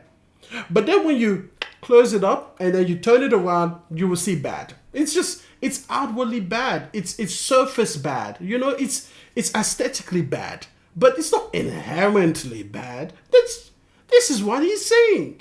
Mr. Erik doesn't find pushing for women or pushing for diversity or pushing for black people. He doesn't find that inherently bad. It's just that it's actually bad. That's what he means. Yeah. But it's the way that they've been sort of top-downified, right? A lot of this... Yeah, top-downified. Like, you know, because you see, Mr. Erik is a sub, okay? So he always has someone on top of him. And he doesn't like things top-downified to him. He's always at the bottom. And these ideas, there's a dom at the top. A big, burly dom at the top. And that dom is just top-downing things to him. And he doesn't like that very much, Mr. Erik. He's fragile. His ego, his identity as a man. He's fragile. He doesn't like it when you have women around from a top-downing position. Whether people want it or not, right? And he doesn't want it. He doesn't want it. If you think about it, it's rape. You are raping his mind. That's what you're doing. You are raping his mind with these ideas, with these realities. What do you mean women people exist? What are women people? He doesn't know the concept. You say female? Is that like a frog? Oh, female. Oh, women? That's what we call them? What are those? Why are you top-down defining their existence to them? What are the other ones? Minorities. So if they are minor, why are they on top of it? Why? Why are you top-down defining? Oh, you see, when he was watching the movie Hook, he never once felt that they was being top-downified. Even though the movie Hook was approved by executives at companies like Hollywood. But that wasn't top-down. That was like bottom-up. He literally dropped down his pants, spread his cheeks, and they were bottom-up to his brain. But now they're being top-downified. And it's the way they are doing it that he doesn't like. You get calls for James Bond should be a woman. Well, no, James Bond is James Bond. He should be a man. And you get, I really liked the latest Uncharted game, but you have a series of Uncharted games with Nathan Drake as the male protagonist, and then suddenly you have a game where it's two female protagonists. Yeah, suddenly. It's crazy, right? Like, where did they pull Chloe Fraser and Nadine Ross from? It's just so sudden. Like, you just went from playing 4 Uncharted games as Nathan Drake, and Not once did you meet any of these characters in the world, and suddenly you're playing as them for an entire game. It's so sudden. It's so strange. But it's funny that when he came to Ciry, he somehow understood the transition from Ciry, from Geralt to Ciry, because Ciry had been a part of the Witcher games. Okay, so then you would think that he would also understand the transition from Uncharted 4 to Lost Legacy, because in actuality, it turns out that Chloe and Nadine had been parts of Uncharted games. Whatever. It's too big for him. That would be top-downifying their existence to him, and he doesn't like that. Personally, again, I don't mind, but like, what would happen? Look, he doesn't mind. He doesn't mind, right? And now what you want is probably, I don't know, a strawman argument or some kind of like weird whataboutism or something delusional like that. Go ahead, Mr. Erik. And if the new Tomb Raider came out and it was a white dude, you know, there'd be a huge backlash to that. Well, okay. If they created a new Tomb Raider, right, with a different character, even if that character was a Croft, I don't think anyone will bat an eye. Do you know why? Because that's what Crofts do. The entire thing about Lara is that she has a whole bunch of daddy issues because her daddy kind of sent unrealistic, slightly unhealthy expectations of what it meant to be a Croft and the identity and the legacy that she has to live up to. So, I don't know, let's say that there was a Jamie Croft as the next Tomb Raider. And let's say that he was either the son of Lara or maybe like a nephew or a cousin. I don't think I would bat an eye. It would just be a new Tomb Raider game to me. But if there was a white dude named Lara Croft, I think understandably I would have questions. But much like you, Mr. I wouldn't mind. Of course I wouldn't mind. I would just have questions. That's all I would have. But hey, that's just on me. So it does feel like when you keep taking established franchises and established things and then swapping that rather than creating new franchises and with new heroes, that there's going to be an understandable backlash to that. So you know what's funny? Is that what funny what he just said? He said, hey, ultimately, here's what it boils down to, right? If you take established franchises and you swap the heroes around, which, as we know, has never been done before, right? He will have an issue with that. But if you create brand new franchises with brand new heroes, no issues. That's the right way to do it. So tell me again, Mr. Erik, you fucking disgusting liar. Why would you have an issue with Jordan from Intergalactic? Isn't that a brand new game in a brand new IP with brand new heroes, brand new characters? Why would you have an issue with it? No, we're waiting. We're waiting. Why would you have an issue with it then? Almost like you just say bullshit. Okay. You're a grifter. You're pathetic. You're sad. And that when these things keep piling up... Oh, sorry, that was not nice. But it was true. More and more and more, you start to get that compounded backlash to where it becomes a really big issue for a lot of people. And then people start reacting to things in ways they wouldn't have before. 10 years ago, I don't think that Ciry being the next protagonist of The Witcher would have been that big of a deal. But now people some people are upset about it. I think... Yeah, you're right. You know, misogyny, it started in 2020, really. That's a brand new phenomenon. I am immensely sure that, if they had what you would call a gender swap, I guess, a character from any franchise in the past, from a man to a woman, 10 years ago, there would have been zero, absolutely zilch, nada, nope issues whatsoever from anyone. Just the same way that Hook, everyone just said, okay, cool. Just the same way that Death for the Outsider, everyone said, okay, cool. Just the same way that when it came to Tales of Kenzera, a brand new RP, people were like, yep, it's a black person. Okay, cool. No problem here. Nothing to see because they are not swapping in any way from anything that was established before. I am sure those are exactly the same reactions that we had. Yeah. I think overall, a lot of fans of the Witcher series aren't, because Ciry's always been an important character, really important character in the books and in the games and everything. So having her become the next main character isn't a bad thing, beyond just the questions of how is she actually a Witcher and what happened to her powers. It's so funny that those were not the questions that you brought forward. I mean, you talked about her not looking the same as she did before. You talked about her being uglified because of a directive. You didn't mention like, hey, I'm very curious as to how she become a Witcher. But it's almost like in your efforts to say racist shit, say sexist shit, you said racist and sexist things. And now your brain has caught up, right? Because it's a little bit slow. It has caught up to the fact that, oh yeah, you did inadvertently say a lot of racist and sexist shit.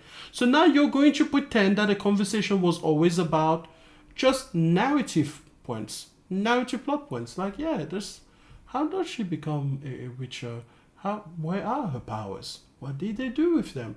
You know, that was the only conversation that you mentioned. It was the only one. That was really what bothered you. You were like, narratively, I'm not sure yet. That was your only concern that you mentioned in this here video. We can wind the tape back and we can look again. That was the only thing. 100% the only thing. Yeah. And why didn't we get a Ciry game where she was, more that powerful Ciry character rather than becoming a Witcher? Which is just, Anyways, that's kind of where I'm seeing all of this in media, in games. The more that this stuff is sort of pushed on people. Why do you say this stuff? Are you talking about the tokenistic woke DI shit? Like, is that what it is that you're still talking about? Because you should say it again, just in case. Because I don't want to misconstrue what it is that you are calling the stuff. Because you used the terms before, and I'm sure you're going to use the stuff and the terms again, all to serve the agenda. But would you like to define these things beyond any shadow of a doubt? Perhaps, as a writer, you should do that. Rather than written organically into the scripts, into the games, the more... Yeah, why was Jordan a black Asian character? Why was she not written organically into the game? Like, why wouldn't they do that? Like, she's so inorganic. Black woman in space? Ugh, how forced. People push back. And so you see, you get like more extreme examples. Like I was looking at all these GIFs and images and whatnot from the first Descendant. And it's like, it's like these women in barely anything with like butts jiggling and all this stuff. And it's such a wild contrast to what you're... Oh, it puts a smile on your face, doesn't it? You're just like, oh, I was looking at all of these first Descendant images, and it's all of these white or Asian women, which, by the way, do you know that there is no black first Descendant? It's so funny how he found that so appealing. Look at the smile, the little shy smile, the little cute smile they put on his face. Did you even notice that there were no black first Descendants in First Descendant, Mr. Erik? Is that the reason that you thought, it's such a wild contrast? I wonder what's different about the First Descendant and Intergalactic. Yes, big jiggly bums, but also maybe no black First Descendants. I mean, there are black people in the game, but they are not Descendants. Because you see, I guess the Asian developers or the developers of any race or ilk or form or religion that created the First Descendants thought to themselves like, but the First Descendants, they are special and black people are not. And when Mr. Erik over here was reviewing the GIFs and the videos, he thought to himself, wow, I feel so comfortable here. There's jiggly bombs all over the place. Seeing in like Star Wars Outlaws or these other games where it does feel like in Star Wars Outlaws, like they've made this character based on the actress who plays her, but the character is not nearly as good looking as the actress, who's quite beautiful. Which, by the way, the actress is quite beautiful. You see, Mr. Erik, as you can tell, is a connoisseur of beauty standards. And he's simply here for them to be upheld. He simply cares that they're rather beautiful, they're rather aesthetically pleasing, almost as if women, at least in his media, are simply there to please him and to please his eyes. But That wouldn't be true. But he just really cares that the actress that is rather beautiful in real life, right, is accurately portrayed in all of her superficial beauty, okay, in game. That's what he wants. And if she was hardly wearing anything like the first Descendant, well, that wouldn't be too shabby either, would it? Beautiful. And it's like, are you really making your characters less beautiful on purpose just to sort of be like, everyone's beautiful, and everyone is beautiful? I mean, there's nothing. Yeah, why would you just make your character less beautiful just to say everyone's so beautiful? Since everyone's so beautiful. Oh, your brain's doing backflips. It's so cool.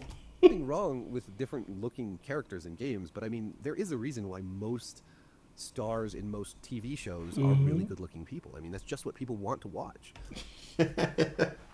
Most stars in most things are really good looking people. You know what? I will say this. If you take a look at film, right? And you know what? Let's not even go far. Let's just go to a popular service like Netflix. And let's just take a look at some of like the top 10 hits that they have had in this particular, in this particular year. Just to make it easy. Not that the film had to come out this year. It just had to be a big hit on Netflix this year, right? I think if you were to, let's say, take the top 10 characters in those top 10 hit shows or top 10 movies or whatever, I think you will find a whole spectrum of beauty. Some will be rather average, some will be below average, some will be, more than average. It will be a bell curve of beauty. It will be a beauty scale, a beauty bell, right? Whatever it is. So, I don't think, Mr. Erik, that everybody around the world goes about thinking about the aesthetic, nature of characters and actors and places as much as you seem to. I don't. I know that me specifically, I don't. I don't think like, oh my god, this character is hot. Like when I was watching, what is it I really enjoyed? I was watching, what was that show? Black Doves, or is it the Black Doves? It's about like a spy organization thing. It's really cool. Only 6 episodes. Great watch on Netflix if you care. I would recommend it. It's fun. Is it like the greatest ever? No. It's somewhere between a 7 or a 9, depending on the scene, depending on the episode. Some are really, really good though. And it has beautiful characters. They also have characters that I don't particularly care for. But when I was seeing these characters appear on the screen one after the other, I wasn't thinking, oh, she's hot, or he's ruggedly handsome, or she's not hot, or he's not ruggedly handsome, oh, this is this, or that is that. I wasn't thinking, oh, that bomb doesn't jiggle enough for me. I wasn't. I was invested in the story, in the lives, in the scenes portrayed by these characters because, I don't know, it just seems like to me like, I think most people in the world, and definitely me, but most people in the world, I will also extend this to, most people in the world care about the substance of a show, not just the superficiality of the show, which is your entire video. Because your entire video is not denying the merits as the characters, or to these people, you are literally just decrying what they look like and how they make you feel by how they look. How fragile. We should just put a fragile sign all over your brain just so that people know not to top down, not to ham-fist ideas in there, because you are such a delicate flower. Just a little snowflake just floating. We just need to keep the heat away from you. And anything that might be racial, that might be topical, that might be gender stuff, that might be social justice warrior things, that's just so jarring to you. You deserve your world where you just never have to acknowledge the lived experience or even the existence of other people and concepts that may or may not look and think like you. Oh my goodness. Oh, Jesus Christ.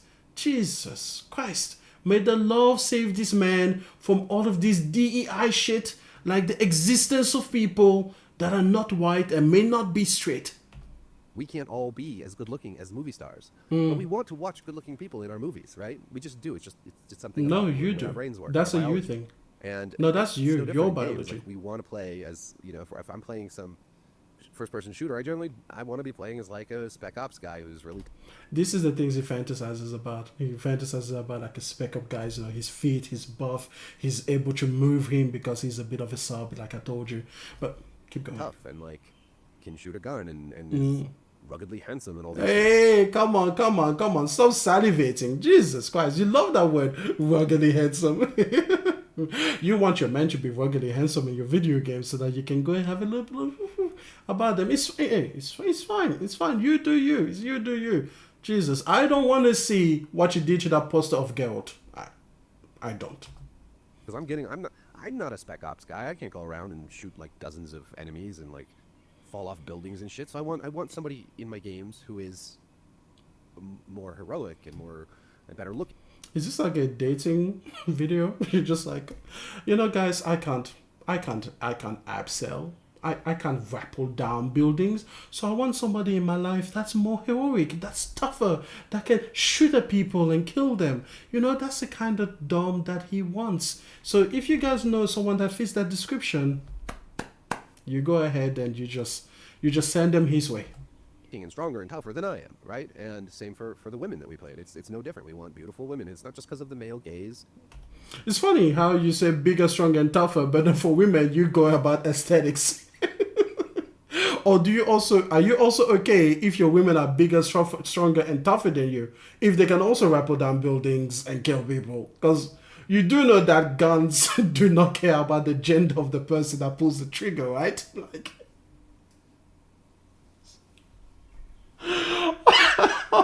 Oh man, it's okay. I hope you find yourself a stronger, tougher woman who also happens to be beautiful and aesthetically pleasing to you. I hope you do. Whether it's hey, I don't judge. Man or woman, whichever dom is going to sub you, hey, you know what? Have fun.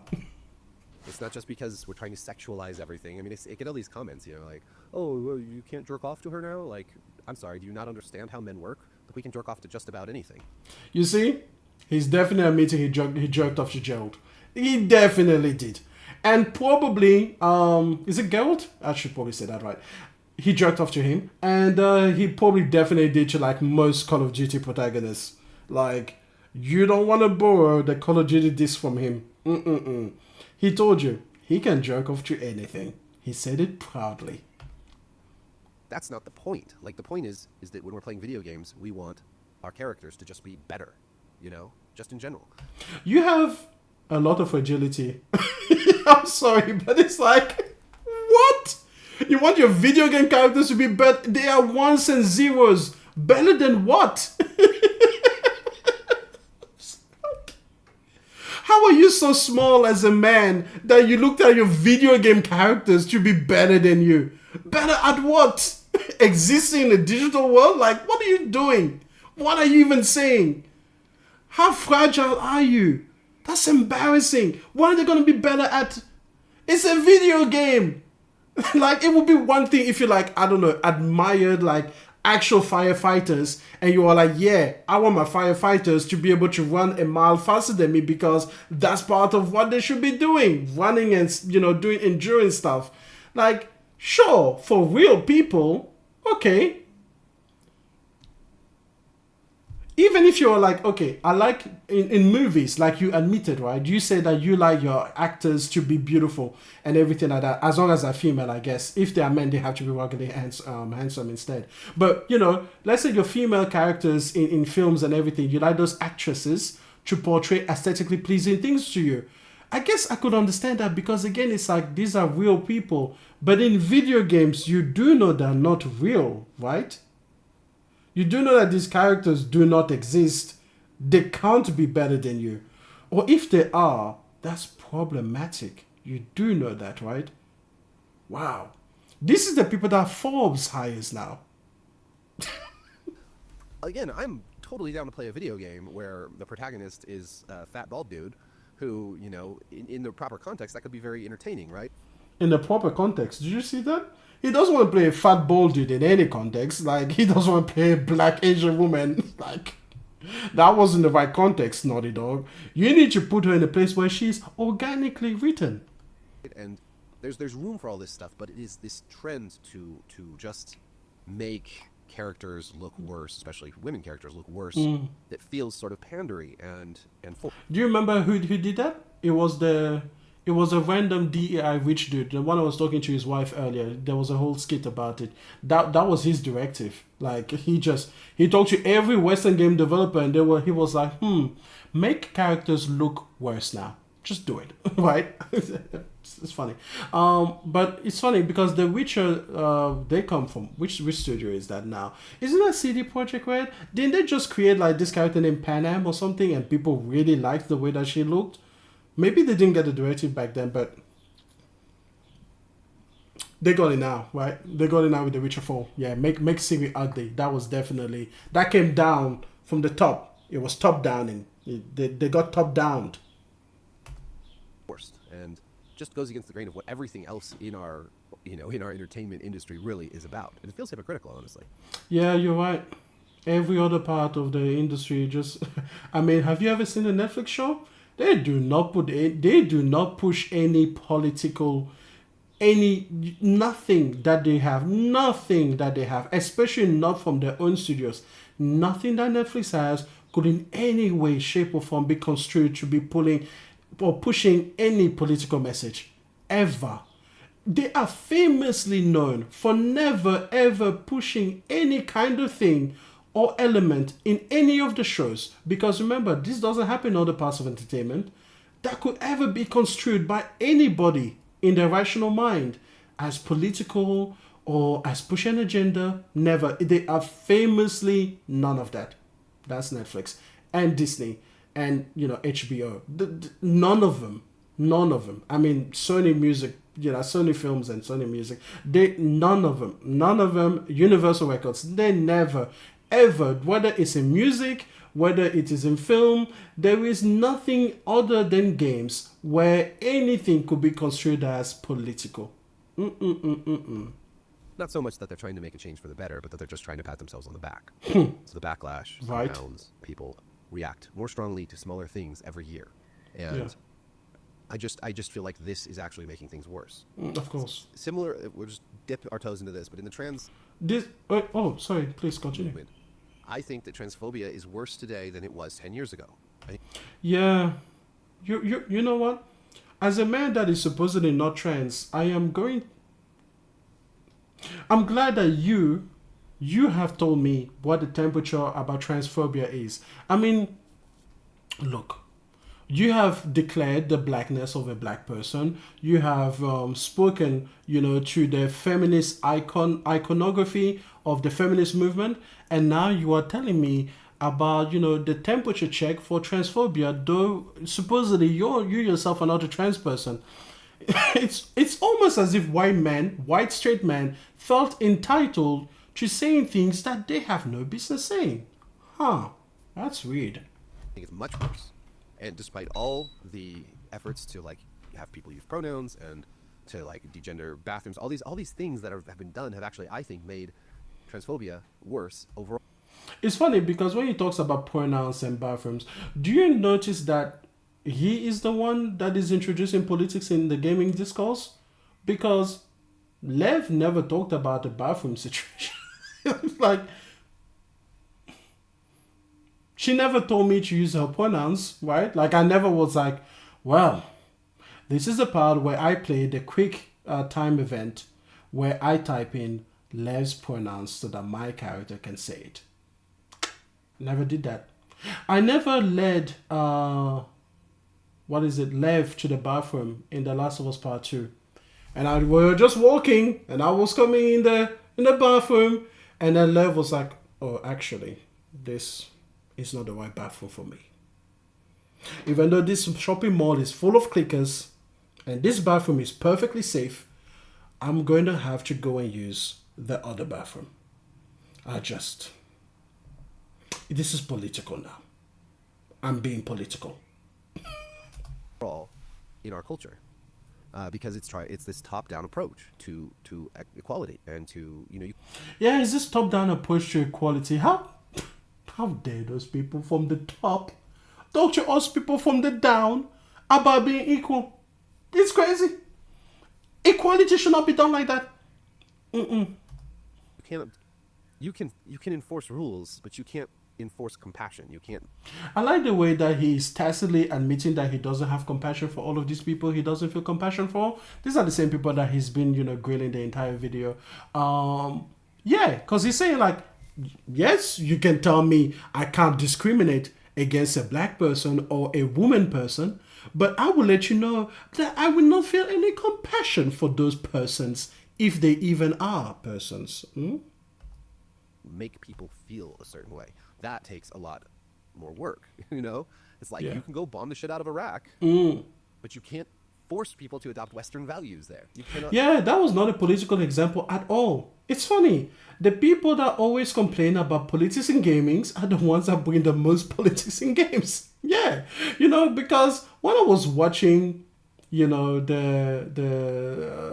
Intergalactic trailer, I was thinking to myself, wow, what overtly unsubtle reference to the bombing of Iraq. That's the first thing I thought. I saw that Porsche spaceship and I was like, yep, there it is. There it is. Here we are again talking about the war in Iraq. There we go. Political. Get our politics out of gaming. Terrible.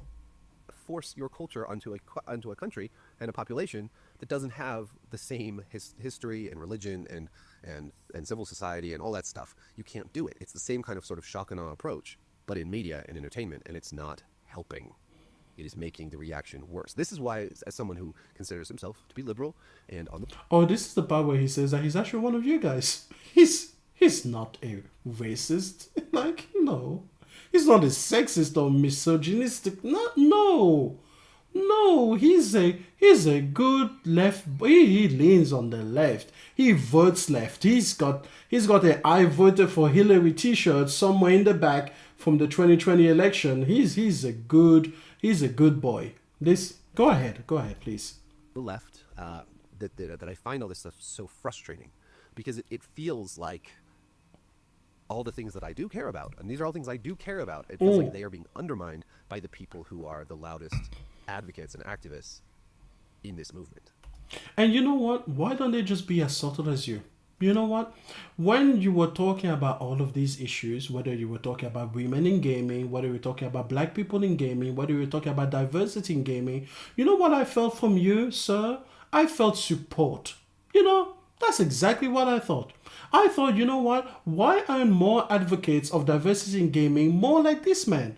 The subtle hatred that you have for all of these topics, the strong desire that you have for not seeing all of them, the fact that First Descendant, a game that doesn't challenge you at all, that objectifies women for your sexual pleasure because it gives you the aesthetic that you like, your male gaze. I thought, you know what? These are the exact values that I want proponents of these movements to have. If only there were more people like you at the head of those movements, because your voice, the way that you as a straight white man, you were just talking about how black a black person was, or, what should be an icon for feminism. Oh, I just thought, wow, why don't we have more people like you just spearheading these movements? I felt so comfortable when you did those things. As a black person, I just wanted to say thank you for doing what you did.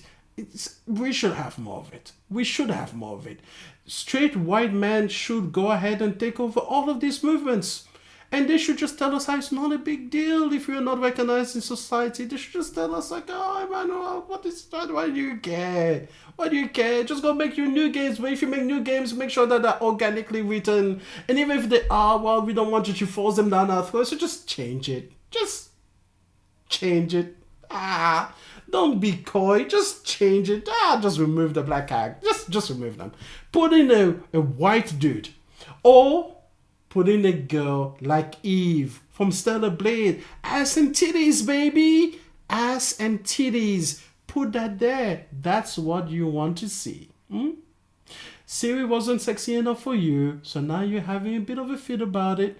But hey, if only there were more liberals like yourself. Oh, this world would be such a better place for everybody. That would be true equality without it coming from the top down.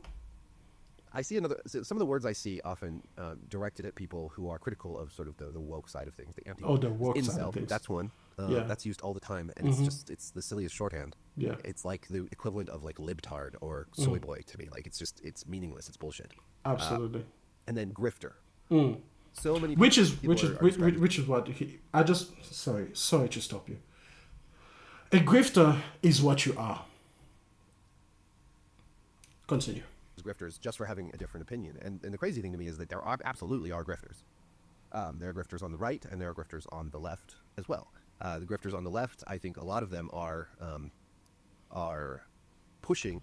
I like the way that you are like a spectrum neutral grifter. Like, I wouldn't know where to place you. Are you a grifter on the right?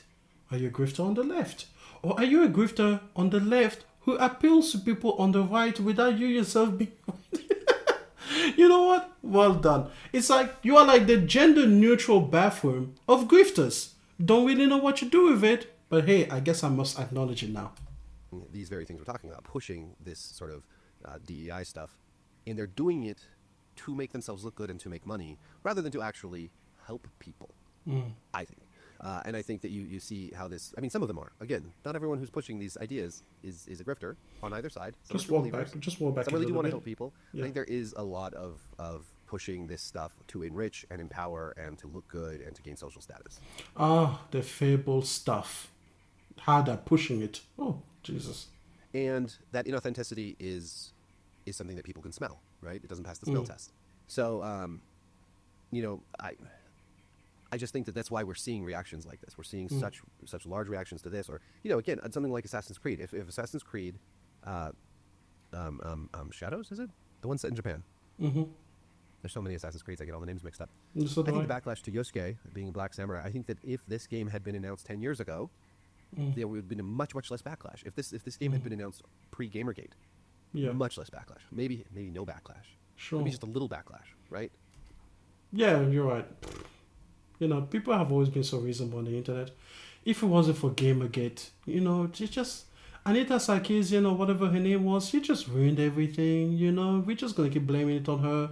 Not the fact that people are inherently racist, because, of course, they wouldn't be. If you open them up, it will say not inherently racist. But because it's in 2024, because that's when we're talking about it, the conversation is more of a war zone rather than a dialogue, right? What's to be done? How does this change? I think it is changing. I do. I think that there has been the signs of change all around. I think that you're seeing this, especially because Trump was reelected. I think that you're seeing more. Our Lord and Savior Trump. You know, it's great. As a liberal, I'm glad that you see the sign of hope in Trump being reelected. That's what liberals do. That's liberal of you. That is super left-leaning. You saw that Trump was re-elected, and now you're like, you know what? There's good signs of change, people. There's a great sign of change. Trump was re-elected. That aligns perfectly with the idea that you yourself happen to be a person that votes on the left.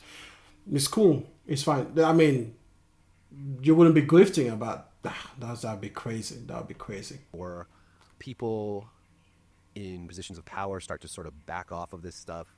I think that it's going to take a lot of time, and I think that because these movies and these games and all this takes so long to produce and make, I think that you're going to keep seeing this stuff for years. Then a really tricky thing is going to be the course correction that doesn't just like swing the pendulum to a right-wing reactionary thing where where the really reactionary people who only want video game protagonists to be men, and we don't want to return to a time like that. We want to find No, he doesn't.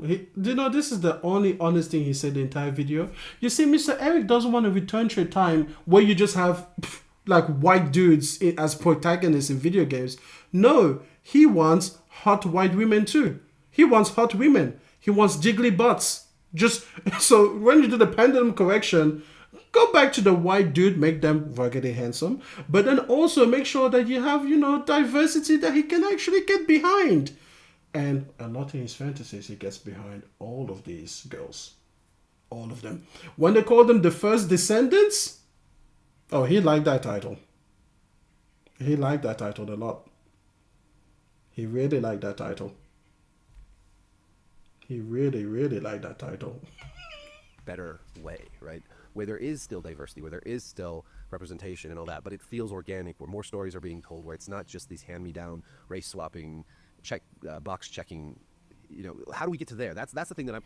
Yeah, how do we get to a game where we are not handing down a franchise, we are not race swapping? If let me propose a solution for you guys. Let me know what you think. What if as an alternative, right? Like, yeah, we could still do like Spider-Man and Spider-Man Miles Morales, and that could be cool. But what if I don't know, what if we just created like new games, new experiences, so that, it will be a completely different perspectives. And then in those new games, perhaps we could have, Asians that are not like non-white, and they wouldn't have to have jiggly butts, Matter of fact, let's examine our history. Let's say we are Naughty Dog. Just for a second, let's play pretend. Let's say we are Naughty Dog and we look at our history and we have Crash Bandicoot. Okay, well that was a marsupial. That's different. That's good. But then it seems like we went to, in the Uncharted direction. We went Jack and Daxter first, and that was cool because we introduced, like a different like elf humanoid shape, but not exactly human. So that was its own separate thing, and they had like a little rat on the shoulder, so that was still cool. But then we transitioned after that to a straight white man. And we did that for a long while. Okay, that's cool. But then we also had The Last of Us. Oh, that's our baby. And then we went from a male protagonist again, because traditionally they've been male, right? Even Crash, you think of it, that's a male character. And then we went to Last of Us. Yeah, let's have female characters. And then we did Lost Legacy. Let's have female characters. That's good. Okay. All right. Sure, we've been getting more diverse. But this time, we should create something new and just show a brand new perspective.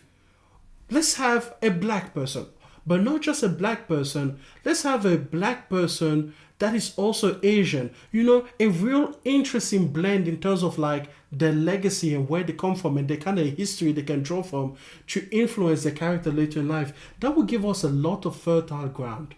Why don't we do that? Why don't we create a brand new IP with a brand new character in a brand new world that has nothing to do with our previous creations?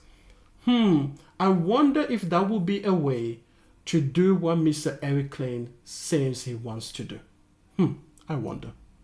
I'm projecting out 5 years and I'm thinking, what does the course correction look like? Yeah. 5 years from now, what would it look? What could it possibly look like? Could it perhaps look like the video that started this entire video, like the trailer that started this video in the first place? Could it possibly not have to be something I have to look 5 years into the future, but I could just look, I don't know, 25 minutes ago? Nah. How does this shift to something where we still have made progress towards a better world and more equality, but in a way that doesn't feel forced, that doesn't feel top down, that doesn't feel artificial? That's the thing. That's the fundamental wrongness. Oh, who was I? What was I thinking? It was a good try, but you see the thing, guys, we have to scrap the idea. The whole black and Asian character thing, that feels forced. That feels artificial. That feels top down. Oh God, we were so close. Oh, we're just gonna have to go back to the drawing board now. We're just gonna have to go back. How could we possibly? We thought we had it in the bag, but it turns out Mr. Erik has told us that even though we were so close, we made him feel like he was forced. It was ham-fisted. It was top down to him. Oh, complete tragedy. We made a white man feel fragile. God damn. And inauthentic, right? How does that work? I don't know. I guess by just continuing to try to be sane in an insane world, or insane in a sane world. Oh, that's philosophical. That's powerful. You know what? They should create a game around that idea. How to be insane in a sane world. Oh, wait, Far Cry 3. Okay, no, that's fine. Keep going. Whatever. Like, by staying true to your values. There's all this talk about, like, red pilling. So many people have been red pilled. And it would be easy to do, right? It would be easy to be red pilled, I feel like. Yeah. We're going to go into a very interesting part of this video where he basically says that, yeah, he's actually a right-winger. He just hasn't voted right-wing yet. But go ahead. Reveal who you are. Because of all the unattractiveness of leftist politics in the last. People have been red pilled because of the unattractiveness, and then he brings it back, he walks it back, like, not of women, of left wing politics. Because you see, right wing politics are exclusively made by attractive people. Last decade or so. But I feel like my values haven't changed. Like my. What are those values? Why don't you say them? What values of yours haven't changed?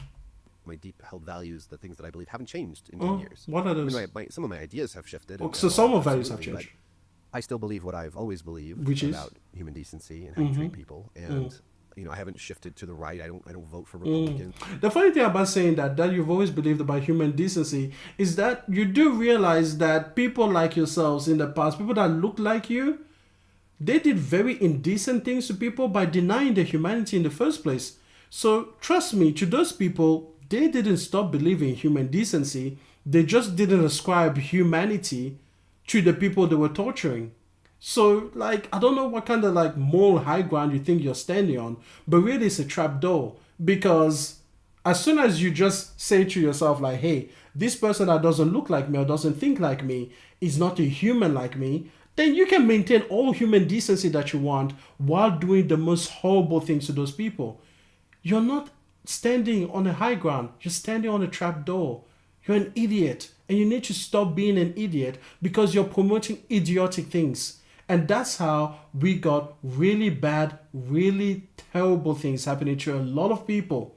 And it doesn't matter across the spectrum. Whether you're taking a look at slavery, whether you take a look at the Holocaust, whether you're taking a look at what is going on now in countries like Iraq, and all of those Middle Eastern countries that are suffering the consequences of the British rule that quite often fucked up their world and their trajectory as a nation, from people that, again, look like you do, that thought of themselves as decent people because they denied the humanity of those they wanted to oppress. So no, you are not like, you're not better than that. You're not a saint.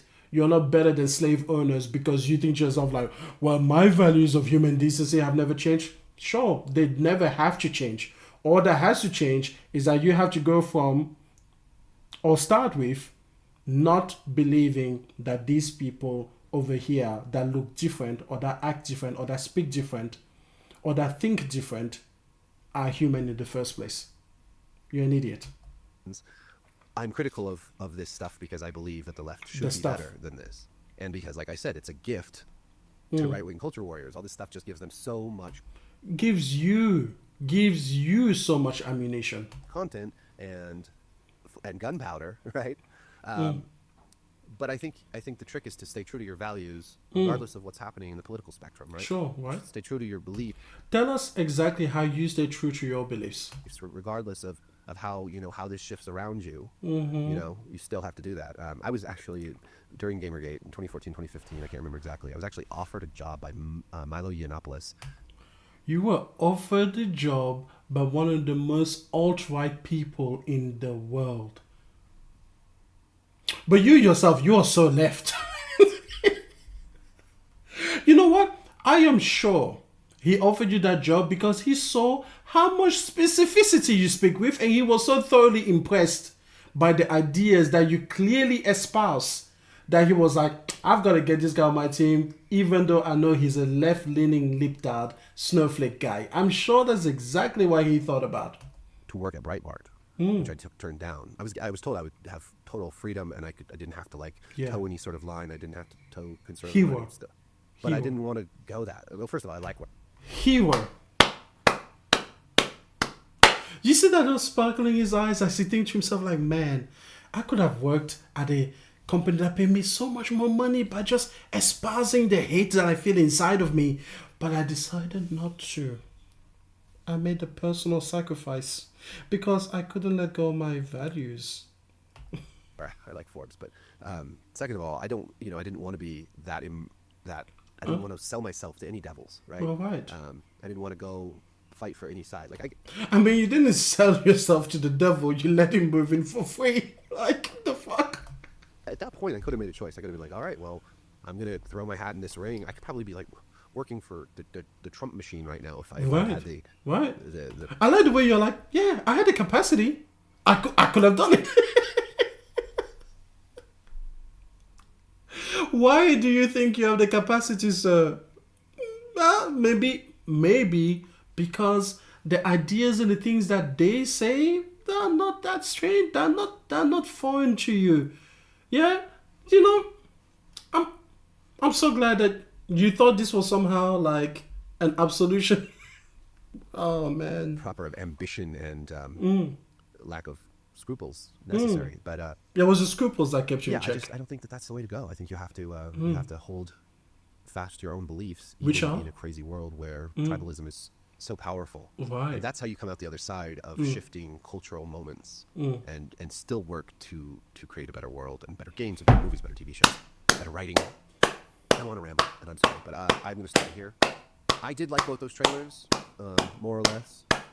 There was also other stuff like the new Elden Ring Night Rain, which I suppose I should talk about at some point. I have no idea what to think about that. I'm not super excited. I think it'll be fun, but it's certainly not the way I want to see From Software Well done. go in general. Yeah, but, well done. More on that later. And I've got so many other videos I need to make. I need to talk about the season. But you really had to let go of these issues that you didn't care about all that much. Remember, because you were fine with everything. You were fine with the black woman. You were fine with the ugly woman. You were fine with all of these things. You were so fine with them that out of all the videos that you could possibly have made, this was the one you had to get out of the way first. It was just in your mind. It was just top of the psyche, but because it was so unimportant to you, that's why you did it. Well done. Penguin and other stuff, and I've been terrible about it because sometimes I can sit down and talk for half an hour like this, it's blah, blah, blah, blah, blah, and sometimes I go to make a video and it's just like my mind. I mean, your time is so precious. You took half an hour, at least, out of your life to espouse these ideas that really they're not a big deal to you at the end of the day. Why? Because you were so okay. You're so okay with it. You're so okay with what Naughty Dog did. You're so okay with what CD Projekt Red is doing. You're so okay with it that out of all the things that you're just so many things on your schedule, so many things to do, this was the thing that you chose because you just, man, you were feeling so good about it. You were feeling so good. Draws a blank, and so rather than making a shitty video, I just don't make anything at all. If you have nothing nice to say, don't say anything at all. Well, I failed. I think that I have said a whole bunch of not nice things in this video. I'm so sorry. Your wide fragile ego it will somehow have to recover from my I don't even know my disagreements, my pointing out that you're a fraud. Anyways, it's been 2.5 hours, but you know what, sometimes the only thing that you can do is make a mockery of them, because they're making a mockery of themselves and they're pretending that we don't have the wherewithal, the brain space to actually see who they are for who they are. You, Mr. Erik, should you still be here, are a hateful man who promotes hateful things and hateful politics. You ironically put more politics in games than you ever found there in the first place, and you are a poison to gaming. You're a poison to the discourse, and people like you should really reevaluate what it is that you bring to the table. Because remember, at the very beginning of the video, you mentioned 5 good things that you liked about the trailer, and then you just went off on a whole tangent about things that were not in the game, things you couldn't possibly see. But hey, there it was. Anyways, I hope you guys enjoyed the video, and hopefully we never have to do this again. Please, never have to do this again.